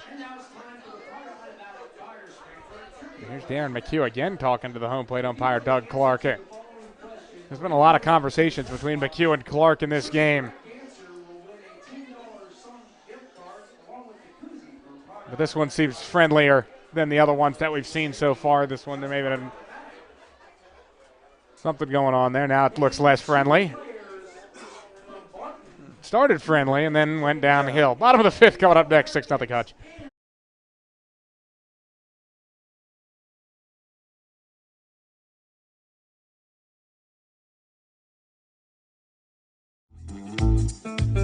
This is your catcher, Grant Farlander, and you're watching Batcats Baseball on Batcats Media Network.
new pitcher here to start the bottom of the fifth for the Hutchinson Monarchs. It is the 6'4" right-hander from Pittsburgh, Kansas, Brett Wiemers. Plays at Pitt State, so not too far from where he's from. 6'4", 185. First to face him is Riley Silva, who hits one on the ground to the right side. It's fielded by Jenner Steele. Flipped it just in time to Wiemers to get the out.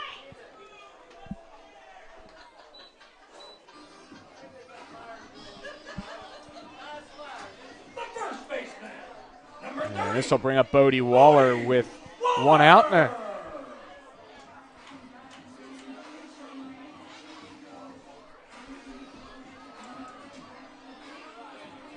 Waller into this at-bat 0 for 1 with a strikeout and a walk.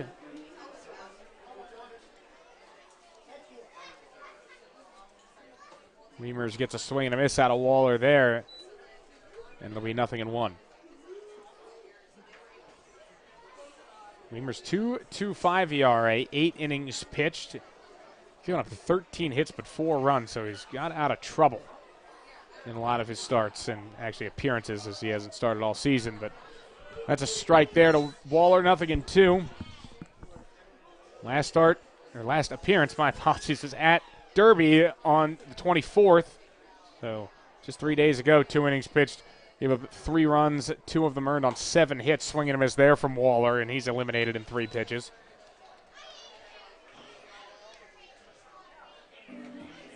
Next up is the cleanup hitter, brought to you by Bowler Industries. He's the left fielder. That outing against the Twins actually broke up a streak of 3 straight scoreless appearances for Wiemers, one of which was 4 innings against one of the best hitting teams in the league, the Cheney Diamond Dogs. First pitch to Colby Christian outside. 1 ball, no strikes. Single and a strikeout for Colby in this one. Cats haven't gone 1, 2, 3 all day. Trying to avoid that here as this is outside. 2 balls and no strikes. Even though they'd probably prefer that than all the missed opportunities. It's even more frustrating for it to be going that way as that's down low. 3-0 to Christian.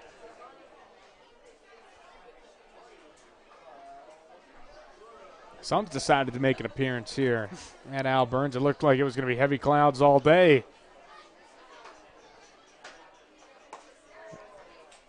3-0 pitch, a straight take from Christian. 3 balls and a strike.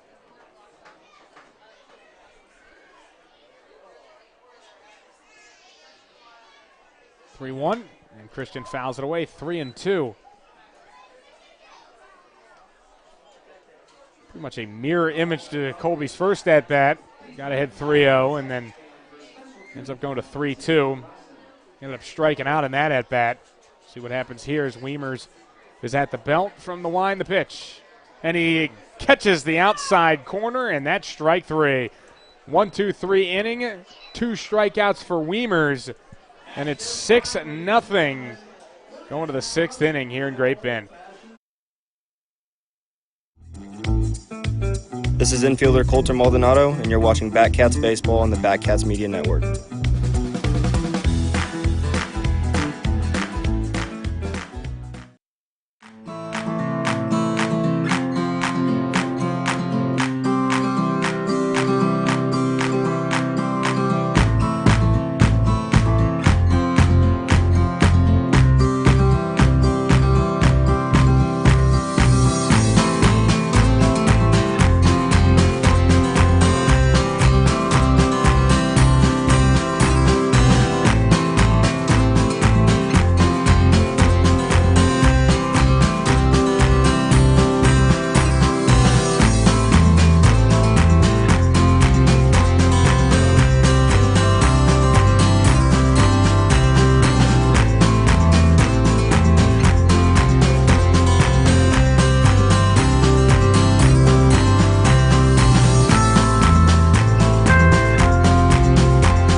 Cats and Monarchs in game 2 of the series. 6-0. Hutch looking for some revenge after the loss on Saturday. Tight one, 4-3, and they've led all day here in Great Bend. This is the final home game between these two. Series shifts to Hutch for the next two. As Brett Allen stays on the mound, delivers a first pitch ball to get this inning underway. Going to be 9-1-2 due up. Schneider at the plate now. Here's the 1-0. And that's a strike across 1-1.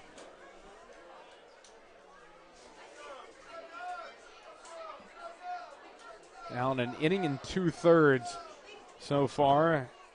2 walks and 2 runs as this one hit to the left side. Maldonado almost gets in Malone's way. The throw to first is just in time. I don't know the way things have been going for the Bad Cats as a whole, but at least they managed to get it out, even though that one not going to make anyone's highlight reel.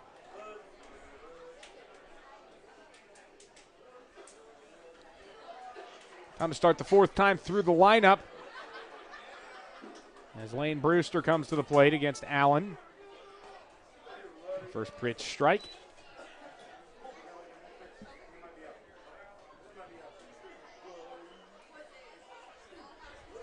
Brewster 0 for 1 with a walk and a hit by pitch.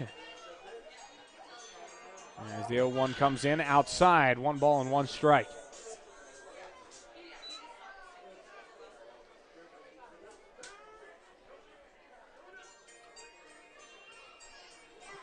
One. And that one floats in there. 1 and 2. Like, that's what we're talking about. The last pitch was 2 feet off the plate, and then that one backdoor absolutely slider. Beautiful. 1-2 pitch, and then again he's way outside. 2-2. Right on cue.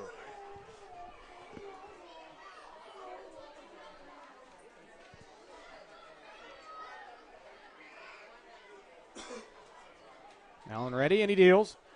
Down low, 3 balls and 2 strikes. And you also have to keep in mind that this is probably the 6th time, maybe 6th, 7th time that Allen has pitched from this arm slot. He used to throw over the top. Oh, this one smoked the center field. That's a base hit. Brewster gets his first hit of the game. As Bryce Logan will come to the plate. But it's hard enough as a side armor to kind of replicate your motion, and it's even harder when you're not an experienced sidearm pitcher. Even though Brett has said multiple times he feels comfortable throwing from that angle, doesn't mean he's necessarily perfected his pitching mechanics. It's going to take some time to get used to, but for the most part he looks good from that angle. And the fake throw over to first. Very emphatic. He's a little dramatic sometimes on the mound with that.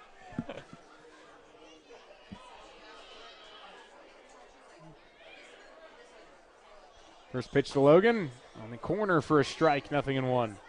I can tell you from talking to Brett, he is definitely not a fan of that fake pump throw either. When you're stepping off, he hates it. And I think that he may just be making a statement then with that, high looping yoga move that he does when he throws over. And I see that's the quick move, like his actual pickoff move.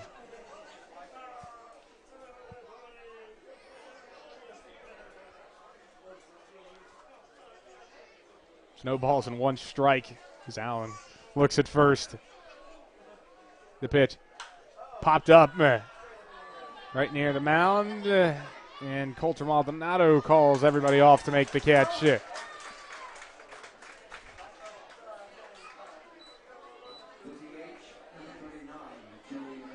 always a scramble on those plays when 4 guys are converging, and Allen didn't really help his own case by not really getting out of the way. He kind of drifted towards the ball. But Maldonado took control out there to make that catch, so 2 away. Joey Barron at the plate. 1 for 2.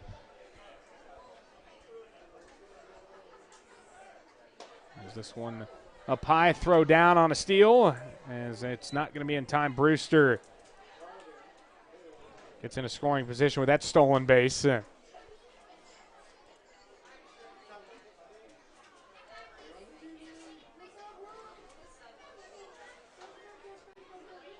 Monarchs, another team that likes to steal.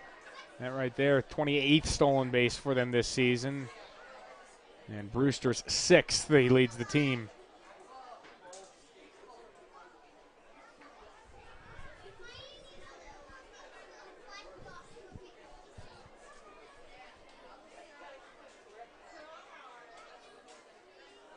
Brewster dancing at second. 0-1 pitch. Way off kilter. Barron misses it. 0-2.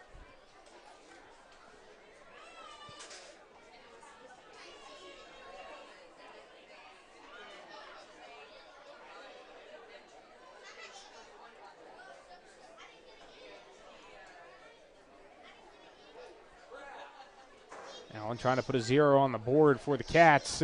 And he does. Beautiful front door. And that catches Barron looking as Allen has his second strikeout. And for the first time in what feels like a while, the Bad Cats managed to throw a scoreless inning there. With not all that much drama involved. Bad Cats need offense, though.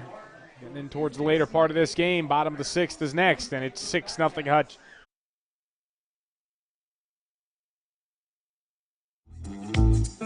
This is left-handed pitcher, outfielder Matthew Howell, and you're watching the Bat Cats on Bat Cat Media Network.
Great Bend still without a run.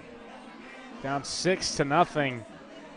Trying to attack Brett Wiemers, but Wiemers looked great in his first inning of relief, going at 1-2-3 with 2 strikeouts. Swing and a miss there from Maldonado. It'll be 0-1.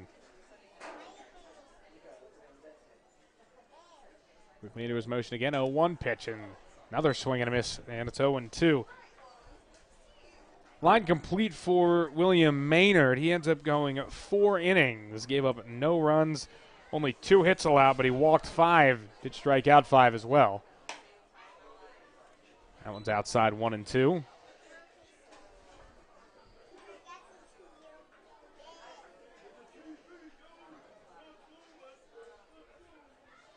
One, two, and Maldonado is screwed into the ground there.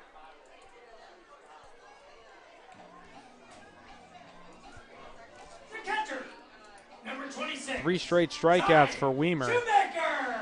And that brings up Cy Shoemaker.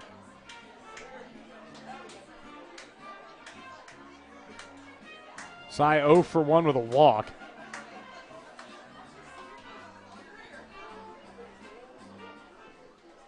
Still just cannot get behind his walk-up song. First pitch is on the outside corner, 0-1. Every time he plays at home, it sounds like a circus in here.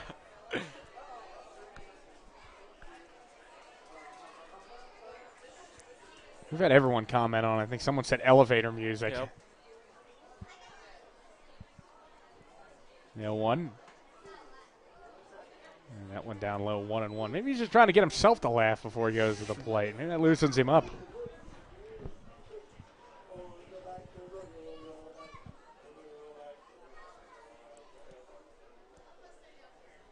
Waiting for a 1-1 from Wiemers. Here comes that high.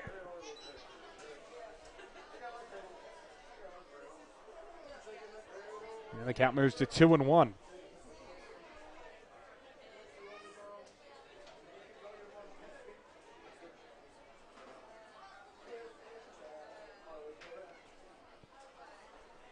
Weimer's ready to go again with a 2-1 pitch. That's downstairs 3-1, so Cat's trying to get someone on against Weimer's for the first time after an inning in the third.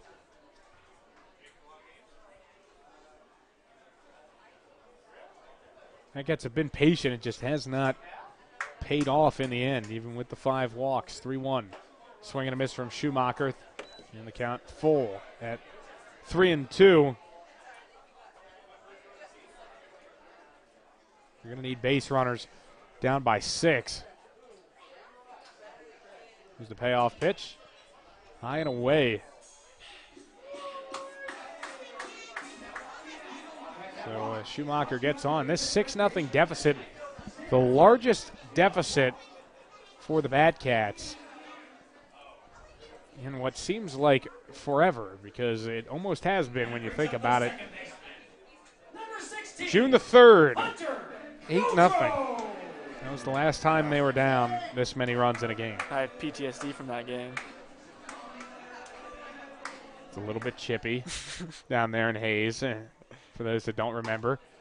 Dryling First pitch hit strike. 900-foot home run off of me.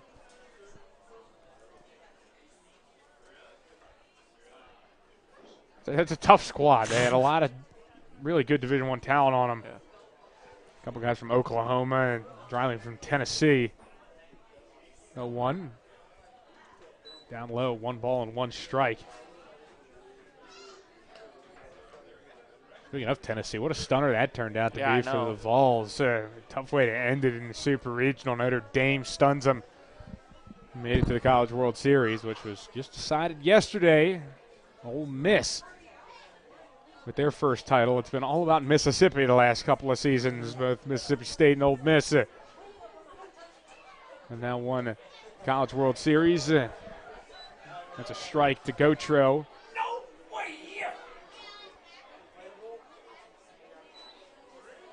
1 ball and 2 strikes. So if you're wondering if there's still an SEC dominance in college baseball, yes.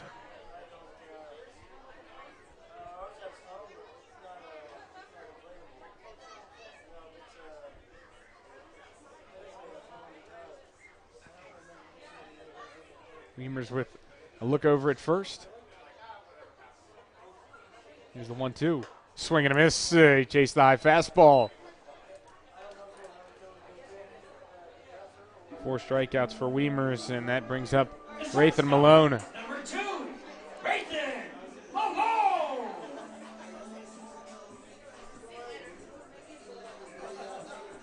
Malone's had nothing going today. 2 strikeouts, both of them looking. But at least he's now free of Maynard. Try and get some better success here against Weimer's. First pitch, little spin out of the way from Malone. 1 ball and no strikes.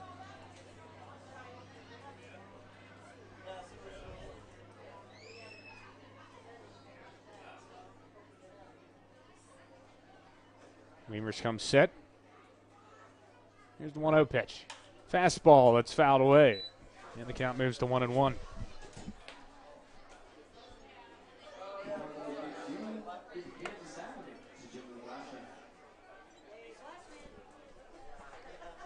Count even at 1-1. Malone at the plate. Cy Schumacher has his lead off of first. Here's the pitch and a swing and a miss there from Malone. Look like he swung so hard his elbow guard came off.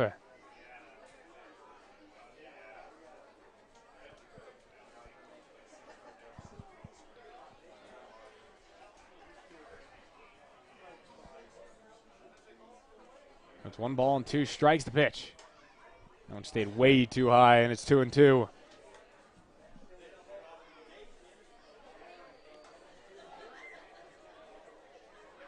Weimer's inning in 2/3, 1 walk, 4 strikeouts. Hasn't been in any trouble at all. Complete opposite of Maynard, who pretty much in every inning had some kind of traffic. 2-2, swing and a miss, and that's the 3rd strikeout from Malone tonight. And the Mad Cats strand another one as we head for the latter part of this ball game. It's Hutchinson 6, Great Bend nothing.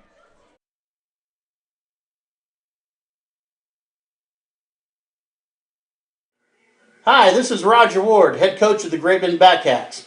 I hope you're enjoying the free broadcast of tonight's game. Please consider donating to our interns who make this possible for the organization. Our donation link can be found in the chat at this time as well as in the video description. Enjoy the rest of the game and go Batcats.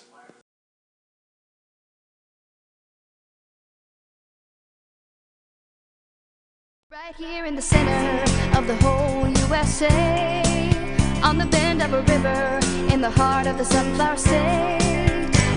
Great people, great places, great Bend. You've got a day, a weekend, or a lifetime to spend with so many things to offer. Come again and again for great people, great places, great Bend. Great people, great places, great Bend.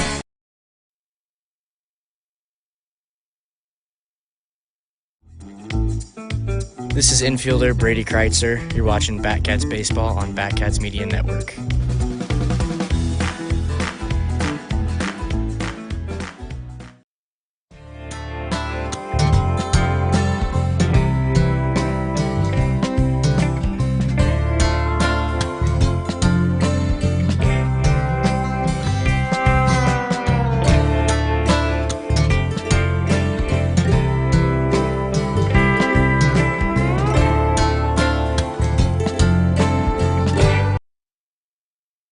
Looked like we had a little extra word after that warm-up between Brett Allen and Cy Schumacher. Just are trying to get on the same page. They've had a couple balls get to the backstop and things like that, and I think now at this point, as you get into your third inning together, third full inning, should have things more locked under control. Just as I say that, Cy Schumacher's got to sprawl out to keep that one from getting to the backstop, and it'll be 1-0 to John Jenkins. 1 for 3 with a 2-run home run back in the third inning.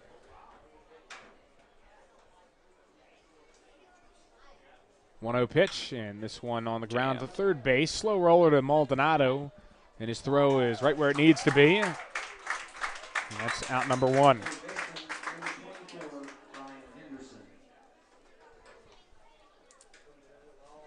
Monarchs took the lead in the second, and have looked strong ever since, as the Batcats have had nothing against the Monarchs pitching staff, and the Bats have woken up for Hutch in this one.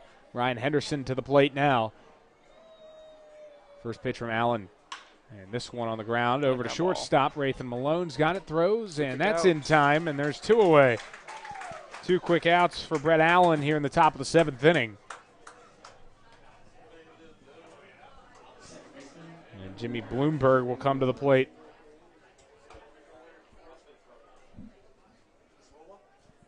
Batcats trying to make it a quick 1-2-3 inning. Bloomberg 1 for 2. Base hit and a walk on the day for him. Takes a first pitch strike.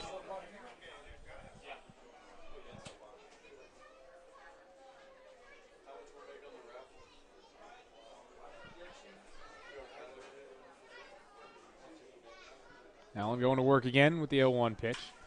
And this one floated to right center field. That's going to drop, and it is stopped by Nieves before it got to the wall, which is big. And that ends up turning into just a single for Bloomberg.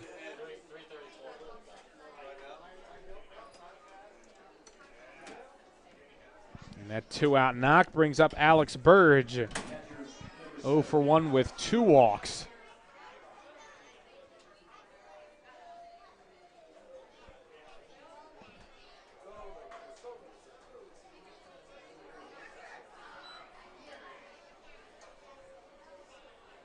First pitch, that one stayed too low, 1 ball and no strikes.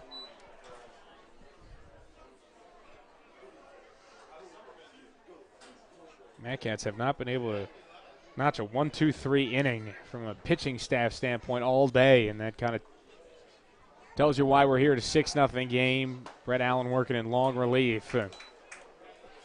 Counts now 1-1 after that strike. And when you're in game 1 of 7 straight games and you kind of used your emergency guy already, there's going to be a lot more pressure on the rest of the pitching staff to go deep in the ball game pretty much the rest of the week. That one's a strike, not trying to scare you or anything.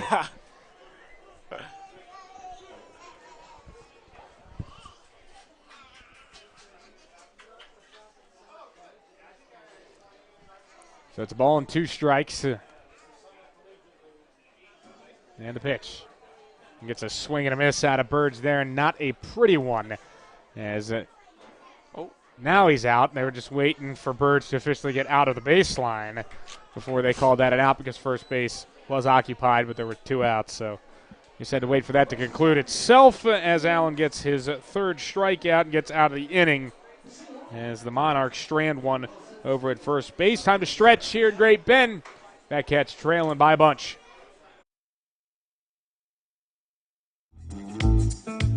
This is Batcats outfielder Dawson Fringe. You're watching Batcats baseball on the Batcats Media Network.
JoJo Nieves, leadoff hitter for the Batcats in the bottom of the 7th inning. First pitch was fouled off, so it's 0-1 to JoJo. He is 1 for 2. Lone hit coming in the 4th inning as he lays the bunt down here, and it's a dandy. And that's going to be a base hit. Love the creativity there from Nieves.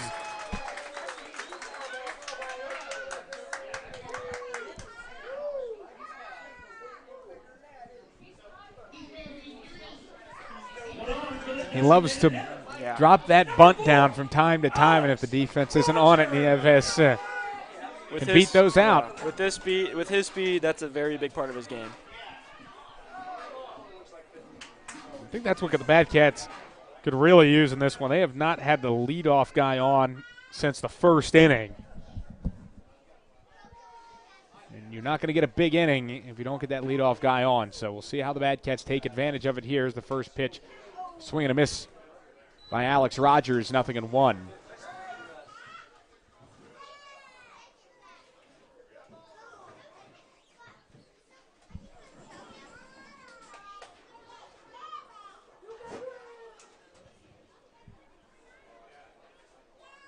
Weimer's still on the mound. We're getting into his 3rd inning. 0-1 pitch is going to be hit in the air to right field. Retreating on it is Jenkins. He makes the catch. And the throw over to first base. They were trying to double off Nieves, who was on the move there early. But he got back in, and it's just a fly out. The center fielder, number 19. And that will bring up Riley Silva.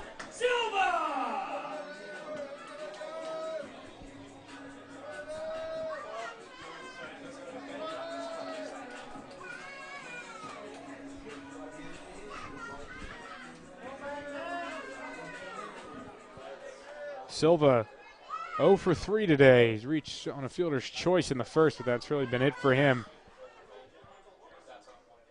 First pitch to him from Weimers is away, and Nieves was off, and he gets into second with a stolen base, his second stolen base of the game.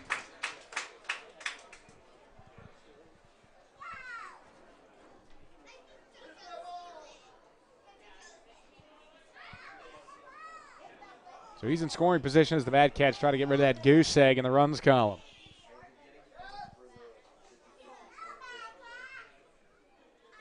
Here's the 1-0.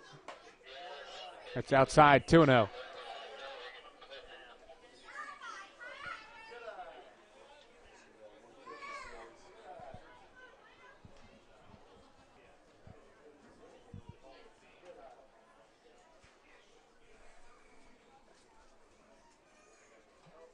See a step off there.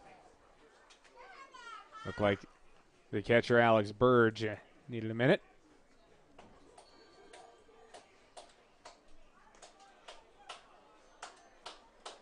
And we're going to see another issue with the whole step-off thing as Hunter Fitzpatrick and now warn Weimers. He had to warn Maynard about it.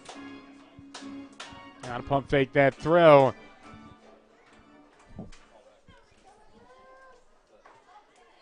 Here's the 2-0. That one down low. 3 balls and no strikes.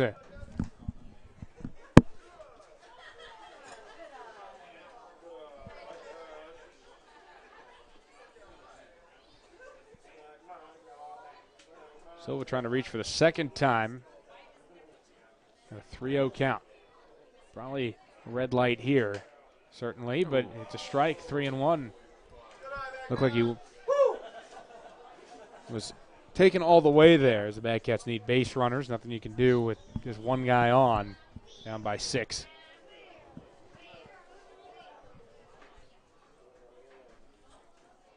Nieves jumping off a second as this one fouled back by Riley Silva, and the count is full.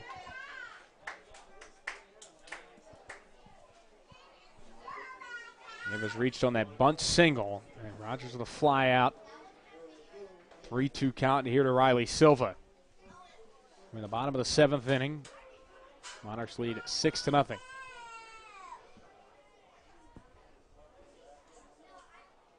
And the pitch down low, and that's ball 4. It's the right part of the order to get something going. Second walk surrendered there by Weimers. That Cats right back in action tomorrow night over at Hobart Detter Field. Just a single header, not a double header, but either way. 7 o'clock, that start at Hutch on the 28th.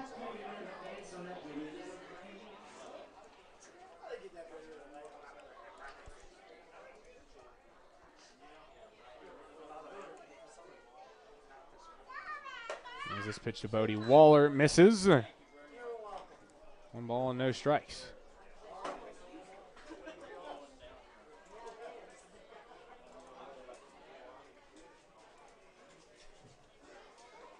And here comes Coach Darren McHugh. Maybe a move made here after the bunt single from Nieves. He got it out and then a walk to Silva. And as you mentioned, this is a dangerous part of the order.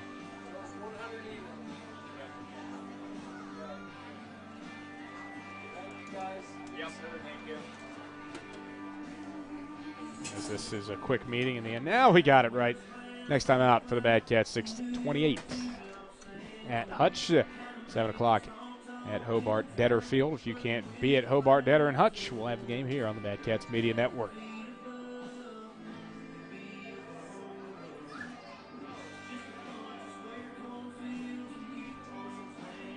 Runners on first and second, 1-0 count. Weimer's going to stay in there. Bodie Waller steps back in.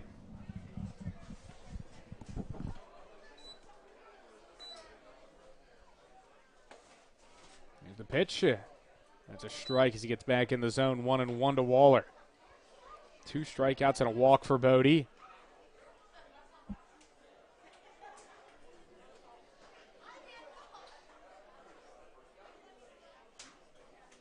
They're driving the first run of the game for the Bad Cats.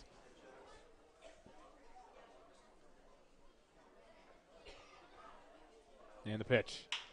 And he rips one right side, but it's stabbed by Steele. And he will tag the bag to get the out.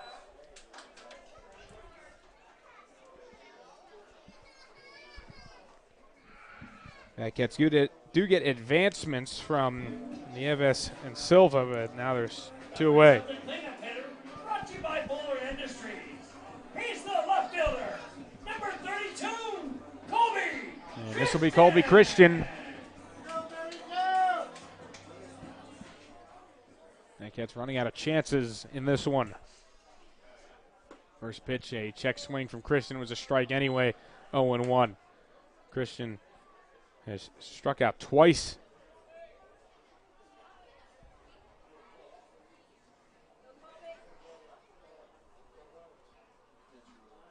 A 1.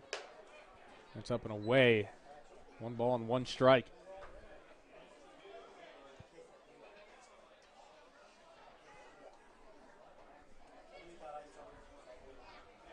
Weimer's at the belt. And the pitch. That one good take. Outside 2-1. Christian's gotten himself in a couple of hitters counts in this one, but hasn't been able to capitalize yet. Will this be the opportunity that he's been waiting for? 2-1. Takes a strike there, and the count evens at 2-2.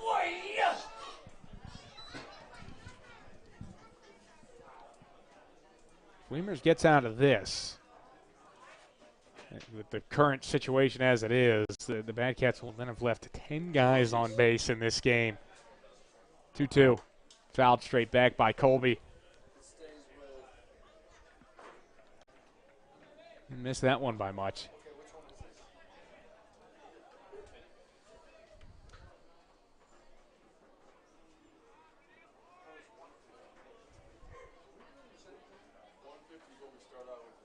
Weimer's trying to get out of this one. And the pitch. Fastball that's fouled off again by Colby.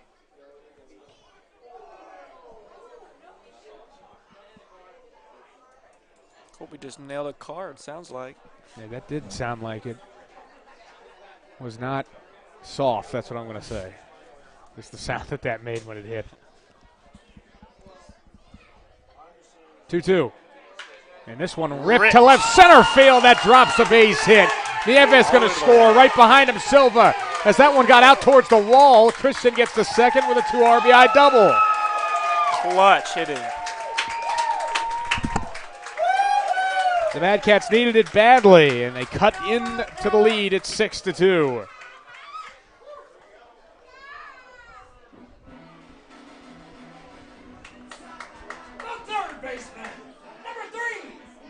Well, let's get something going for the Mad Cats as Coulter Maldonado will come up to hit.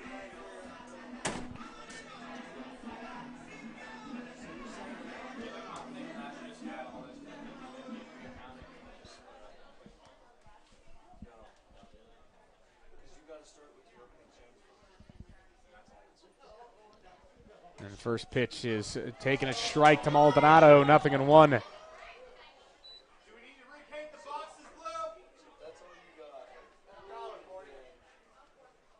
Maldonado 0 for 3, 2 strikeouts. Here's the pitch. And Maldonado up the elevator shaft behind the plate. Burge looks like he's got a beat on it, but he can't make the catch with too much spin.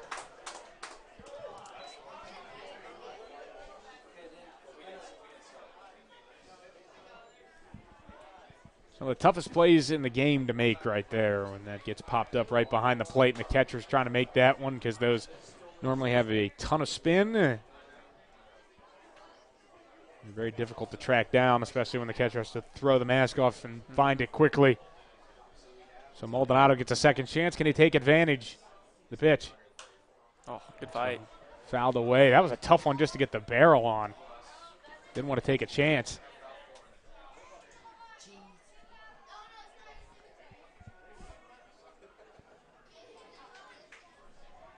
So Weimer's set.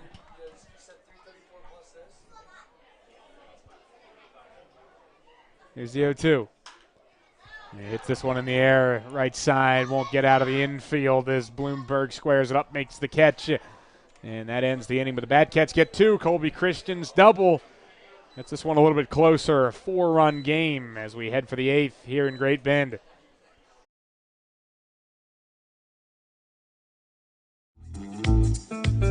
This is outfielder Riley Silva, and you're watching Batcats Baseball on the Batcats Media Network.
Cat's going to go to the bullpen in the top of the 8th inning. That'll do it for Brett Allen, and coming in to replace him is the left-hander Matt Nedved. Nedved going to try and keep the bat silent here. Jenner Steele swings at the first pitch and fouls it off. So it's 0-1. Steele 3 for 3 in the game with 3 RBIs. A tough one to deal with all night long. Ready for the 0-1 pitch. Now in up high, 1 ball and 1 strike.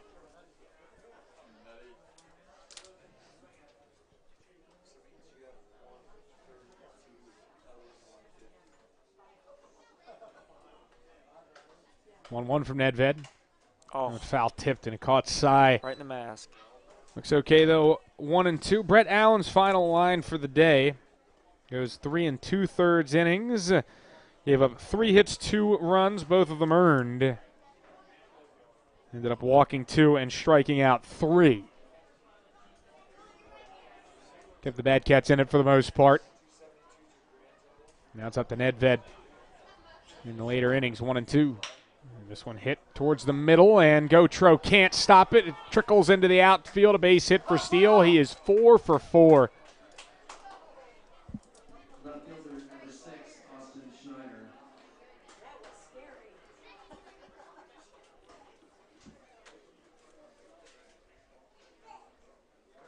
Steele played a couple of seasons with the Monarchs, and now plays at Newman.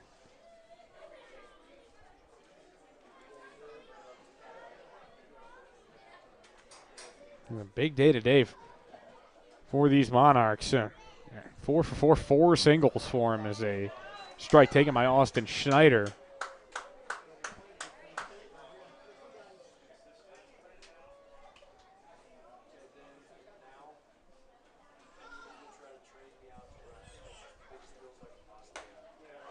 That's a strike called.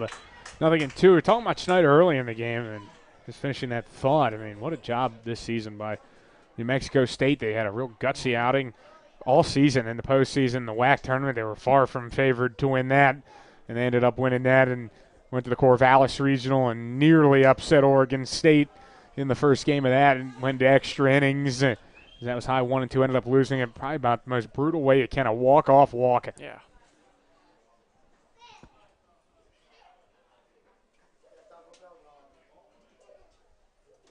One-two pitch. Ooh. And that's just too far outside.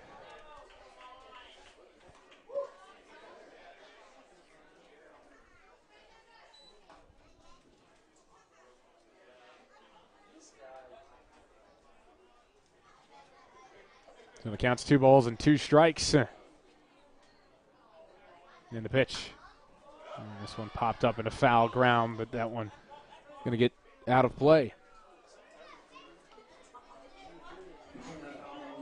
So the count will stay 2-2 as Nedved comes set against Schneider.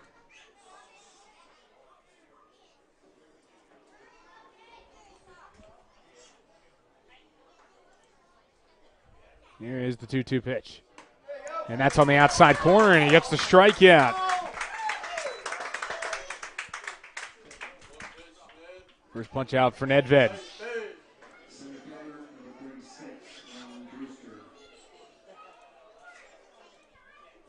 Nedved been really strong for the Bad Cats all season long. A 1.84 ERA, 14 2/3 innings. This is only his second time working out of the pen.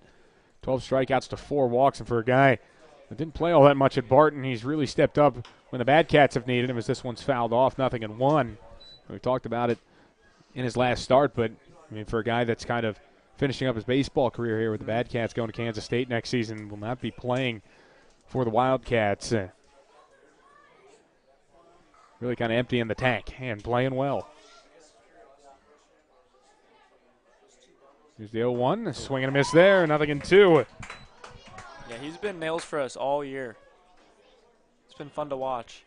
He's in the driver's seat against Lane Brewster.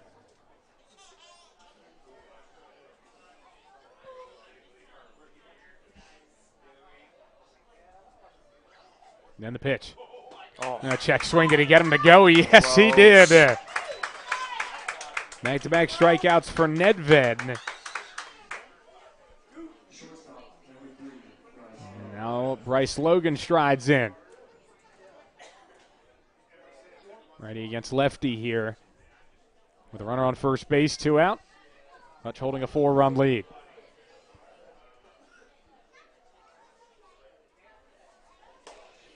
And the first pitch misses to Logan. We want to know. 0 for 4 for the day for Logan.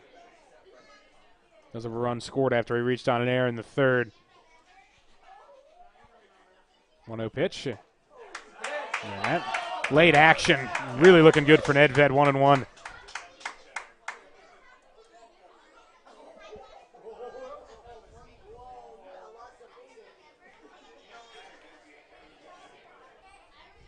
It's a 1-1 count. And here's the pitch. Outside Schumacher. Couldn't get a throw on there as Jenner steals second.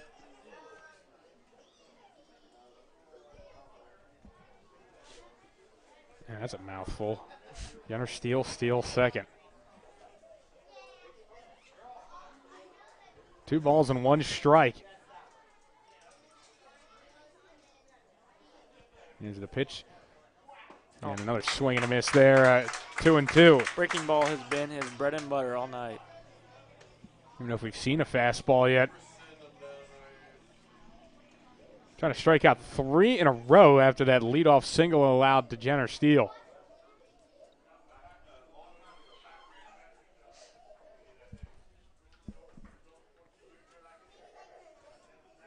We're going to see time called by Bryce Logan.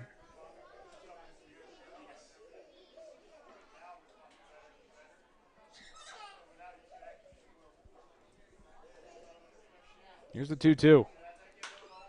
And this one weakly flared to the right side. That should be Gotros all day, and it is as he makes the catch. Nedved gave up that leadoff hit to Steele and then really settled into strikeouts and a weak pop-out. Get him out of the inning, bottom of the 8th. Coming up after the break here on the Bad Cats Media Network. This is pitcher David Stewart. You're watching Batcats Media Network, home of the Great Bend Batcats.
With the Monarchs up 6-2 here in the bottom of the 8th. Darren McHugh going to make a move to the pin and bring in the left-hander from Sam Houston State, Braden Davis. And first pitch, that one misses to Cy Schumacher. 1 ball and no strikes.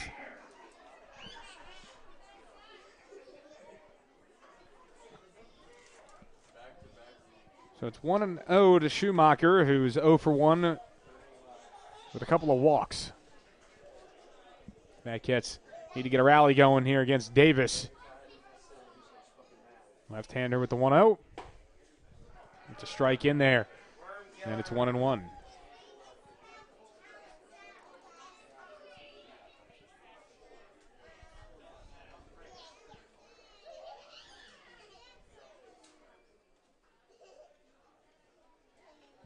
Here's a delivery, and that one outside. 2 balls and a strike. This is Davis's, looks like his 5th appearance of the season. Doesn't go all that long. 6 innings total. No runs on 4 hits, 2 walks, and 12 strikeouts. That last one missed there, 3-1. He does have a save this season. Came against the Wichita Lobos. That was on June 8th as Schumacher walks for the 3rd time.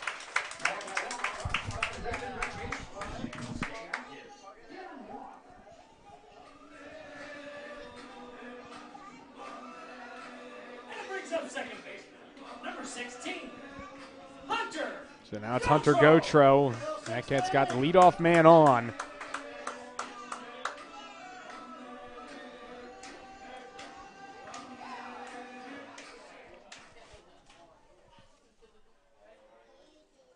And this one misses outside to Gotro. 1 ball and no strikes. Gotro 0 for 1 with 2 walks in the game. It's been a walk fest all around pretty much. Been a couple of hits, but almost every pitcher that's pitched in this one has at least 2 walks. Here's the 1-0. Down low, good block, 2-0. He's missing a lot. Most of his pitches have not been close.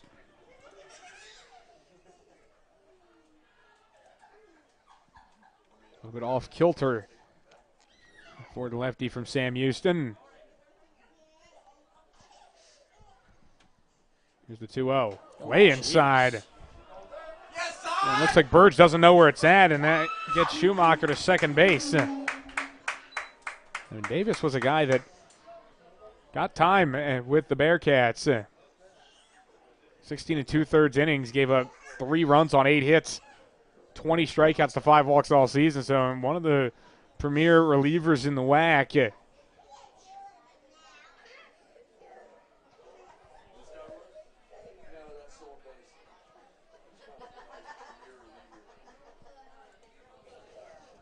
So the count is 3-0. Here's the pitch. Inside a 4-pitch walk.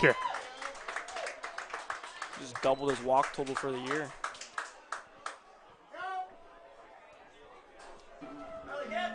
And this will bring up a struggling Rathan Malone 0 for 3 with 3 strikeouts.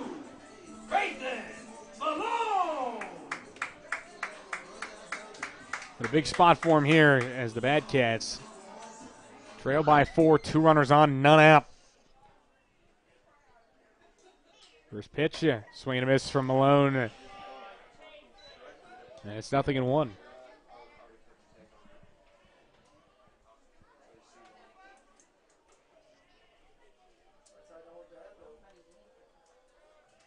Here's the 0-1. And that called a strike. 0-2 now to Malone.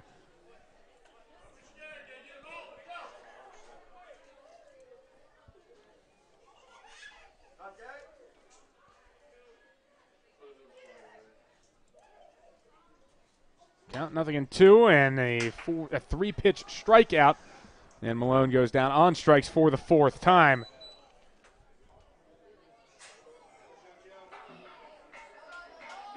Right fielder, number 8, JoJo Nieves. So that'll bring up JoJo Nieves.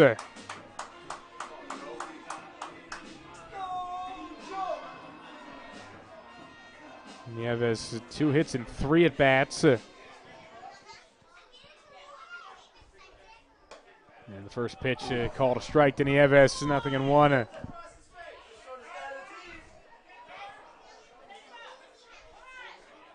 Nieves with a little wry smile there, looking back at Doug Clark behind the plate.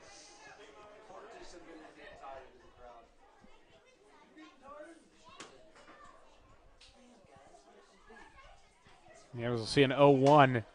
Swing and a miss there, 0-2.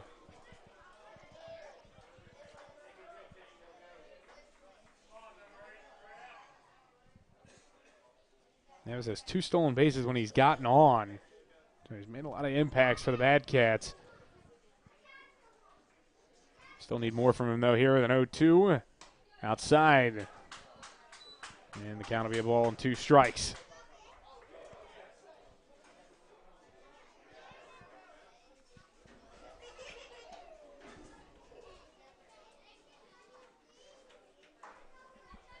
Davis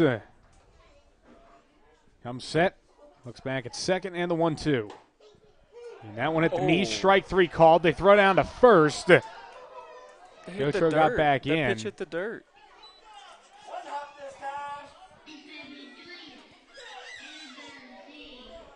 So that's the second strikeout. Roger Ward barking from the dugout. And the lineup turns over. It brings up Alex Rogers for the 5th time. He's 0 for 3 with a walk. Need something big out of him here to try and keep the inning alive, or at least produce something for the Bad Cats this frame.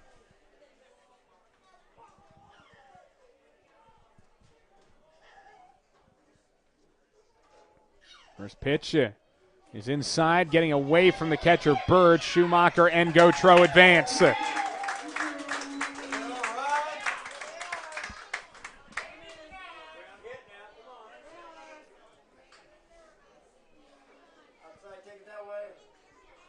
Raj hit with a couple of on in the 4th. Ended up lining out to first. As the 1-0 comes in and is fouled back, 1-1.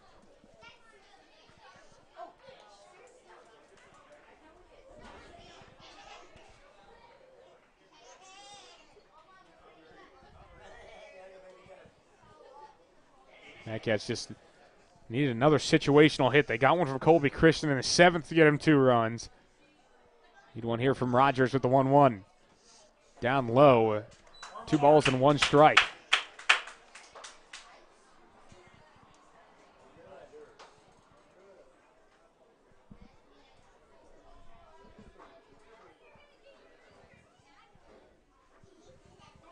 Schumacher off of third. Gotro has his lead at second. Here's the pitch to Raj. Outside, 3 balls and a strike.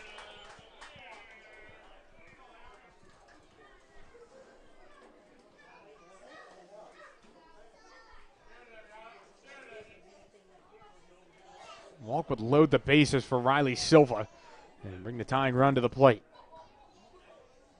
Here's the 3-1 from Davis. Reaches for it, fouled it off. Looks like Raj upset with himself. That would probably have been ball 4.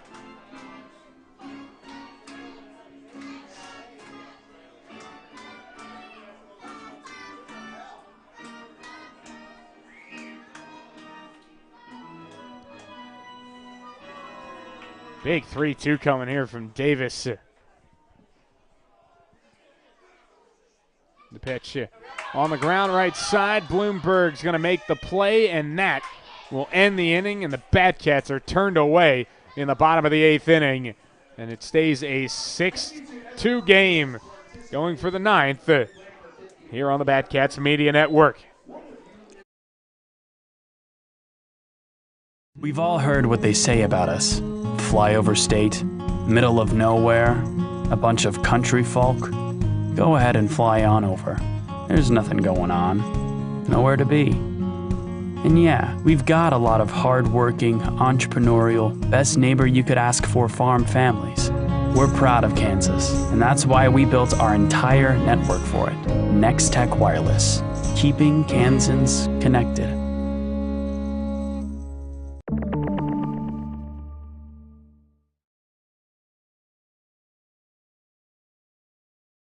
Options. Everyone likes them, and at Office Products Incorporated, we offer options. Shop by phone or by having one of our OPI specialty salespeople call on you to help you find solutions. Shop online at OPIKAN.com to place your order directly or search for solutions, or come to one of our 4 store locations, Great Bend, Larned, Russell, and Hayes, to shop in person. OPI offers you these options for your shopping convenience. Which do you prefer? Everything you need to power your business.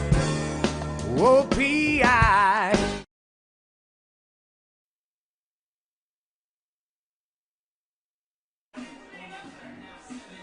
Top of the 9th, 6-2 is the score between Hutch and Great Bend. And Matt Nedved is trying to do what he can and keep this a 4-run deficit for the Batcats going into the bottom of the 9th inning.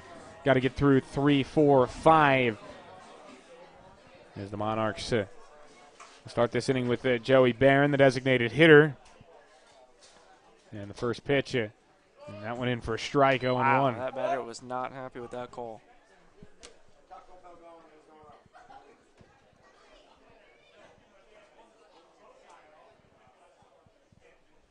Here's the 0-1 pitch.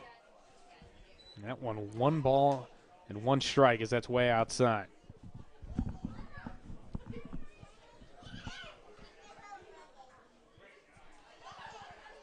Nedved quickly into his motion with the 1-1 pitch, and this is popped up behind the plate. Schumacher gave it a look, but that gets out of play.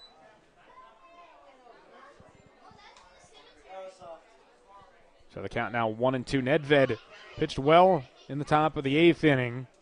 Gave up a single, then went strikeout, infield pop out. He's ahead 1-2 here on Barron, the pitch. This one hit right back towards the mound. It'll be Gotra that fields it. He charges, got to make a quick throw, and it's not in time. An infield hit for Barron.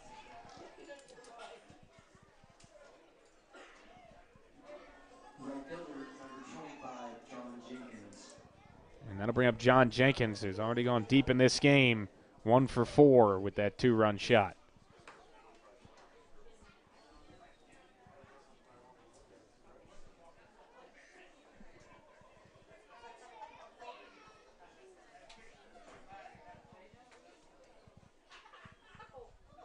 Nedved at the belt with it. He's up to the chin, and from the stretch he deals. Too far outside there, 1-0.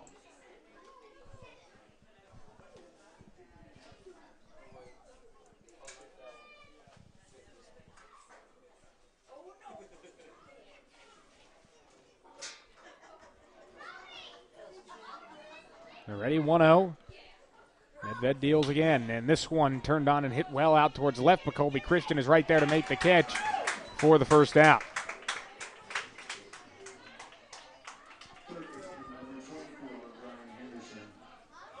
Neither of these teams going to be too happy with the way they hit with guys in scoring position in this game. Combined, there's been 18 guys left on base in this game. Or 19, my apologies. Batcats have left 11 and Monarchs 8 so far. 9 hits for Hutch and 4 for Great Bend.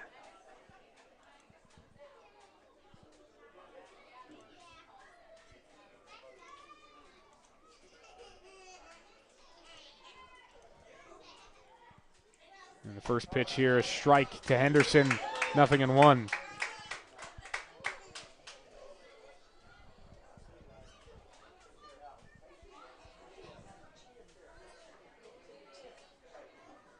Nedved working with the 0-1 count. Gets a swing and a miss there.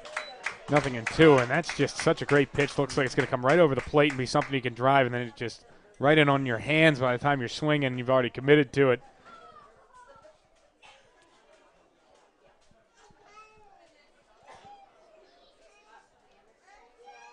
And the 0-2 pitch. And that's on the inside corner. He struck him out.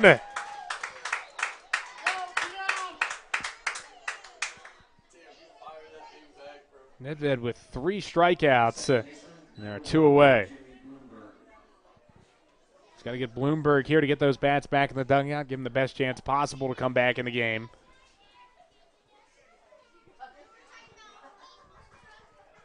Bloomberg 2 hits and 3 at-bats, a walk. Been very productive today as really a lot of the Monarchs have bounced back after a tough day yesterday. This one lifted into shallow right field. Nieves coming in on it. He's got to let that one bounce. And that's going to be a single. Getting to third base is Barron. He's in standing. And they're on the corners for Alex Burge.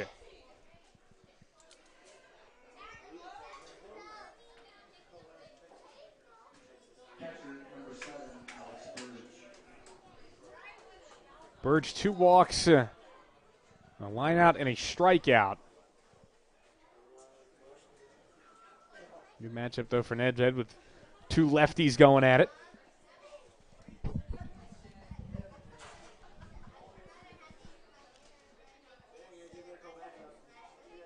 Here's the first pitch.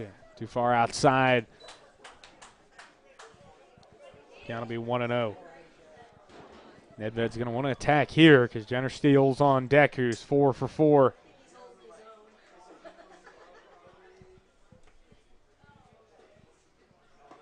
The 1-0 pitch does get him back in the zone with a strike, 1-1.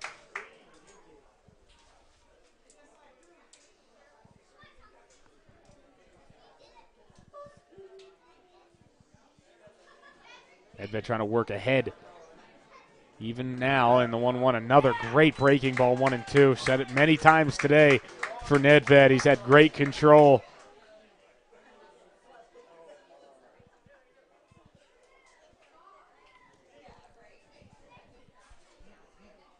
Nedved trying to finish it off. Here's the pitch. Just too far outside there, 2-2. Almost got the swing out of Burge.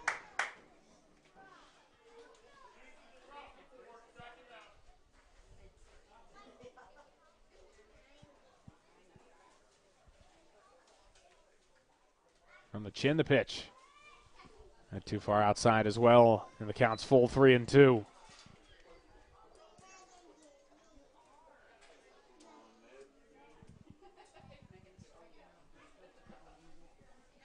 Nedved got ahead 1-2 now. It's 3-2. Runner will be moving. Here's the 3-2. And that's on the inside corner, strike 3. Right on the front door for Nedved. He's got 4 strikeouts. And what a relief appears for him over 2 innings. But it'll be all for naught unless the Batcats can get something going in the bottom of the 9th, trailing by 4.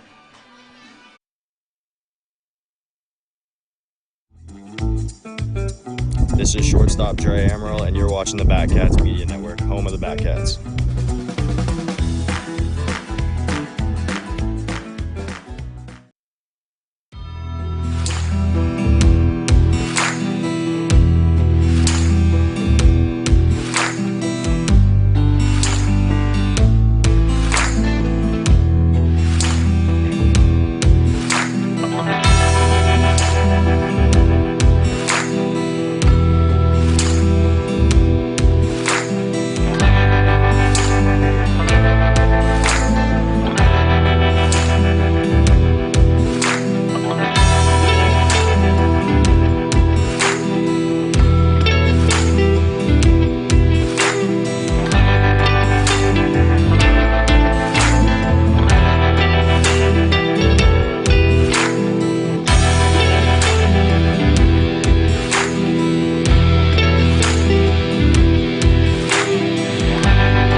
Cats need 4 to keep this game going, 6-2. They have the middle of the order up as Riley Silva going to start things off. First pitch to him, he's going to hit him. Hey, you need base runners, so take them any way you can get them.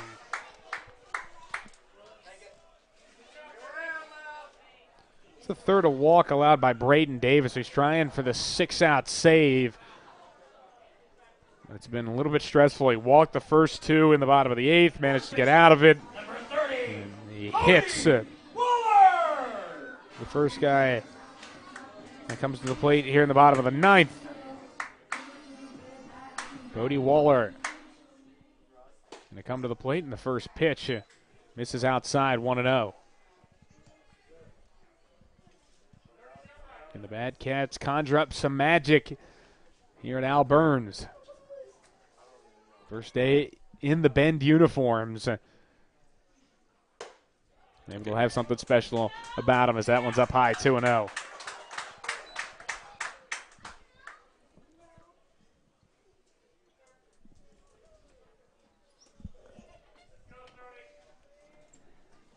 Waller in a good spot here. 2 balls and no strikes. Here's the pitch. Oh, and that one way down low, 3-0. Silva took off for second. Did he get in? He did. Wow. It looked like there was going to be some trouble. Yeah, that was a great block by the catcher on that spiked fastball. He thought for sure it was going to get by him, but Silva got good make-up speed, and he still got in there.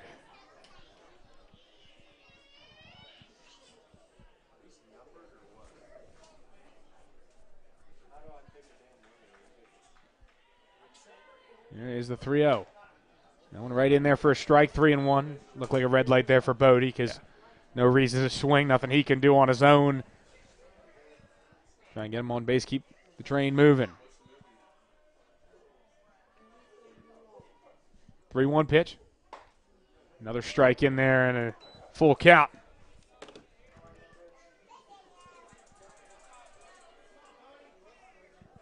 Silva jumps off a second and the 3-2. This one ripped to third. Oh, great stop there by Henderson. The throw is on the money to get out number 1. Waller smoked that one off the bat. And a great play at third by Henderson.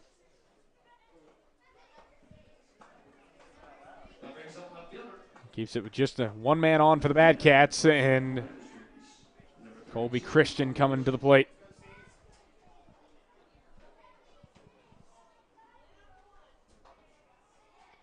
First pitch, just swing and a miss from Colby Christian. 0-1 Christian, a 2 RBI double back in the 7th inning. And the Bad Cats, their only runs of this game.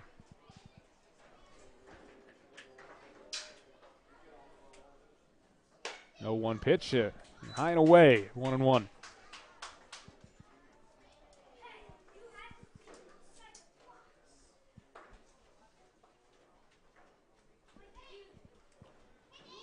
Davis, 1-1 pitch, fouled back by Colby, and it's 1-2. Wasn't far off of that one.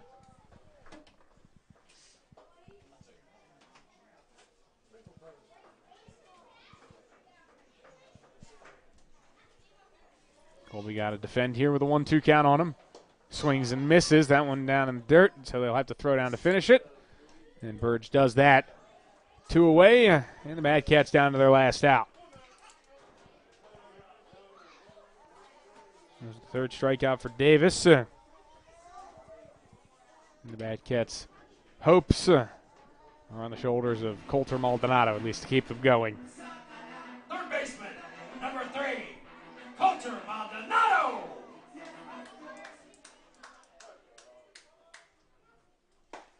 First pitch across for a strike on Colter, 0-1.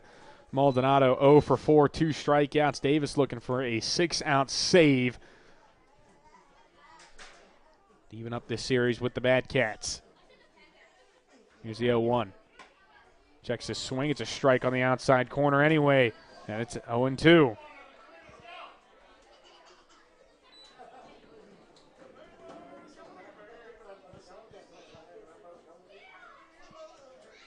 Here's the 0-2 pitch. And that one down low, and Burge didn't know where it was. Looked like he pinned it underneath his gear. And Riley Silva gets to third base.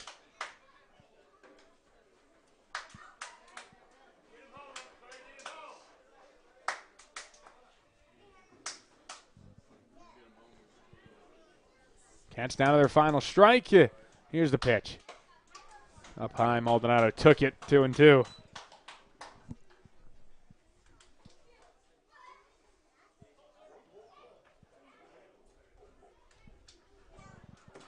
Two balls and 2 strikes. Here's the pitch. And Maldonado swings and misses. That strike 3, and the Hutch Monarchs have evened this series up as the two teams split the games here in Great Bend, one aside. And it'll be up to the 2 games in Hutch over the next couple of days to see who pulls ahead, or will it just be even at the end of the day? And we won't know until Wednesday, as a matter of fact. Tomorrow's game will be the first in Hutchinson for this series. The Bad Cats will try and bounce back after a 6-2 loss here to the Monarchs today. Just not enough situational hitting for the Bad Cats, and in total, and they leave a depressing 12 on base and only managed 4 hits for the game. So at the end of the day, that was just the problem all around. The Monarchs did enough offensively, and you got to give them credit for what they did on the offensive end of things, but the Bad Cats really shot themselves in the foot with how little they hit with runners in scoring position. I mean, Monarchs can pretty much say the same thing. They had 11 hits and 6 runs, and they still left 10 guys on base. They could have easily scored 8 or 9 or 10 runs in this game. So both sides just need to work on that situational hitting, because when it comes to playoff time later in the season, that's what's going to decide whether you win or lose ball games. Well, thanks so much, everybody, for tuning in to today's game. We're going to step aside for a moment, and we'll finish up the Bad Cats post-game show when we come back.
So we're back here on the Bad Cats Media Network, and it's time to put this one to bed for the night as the Bad Cats drop it.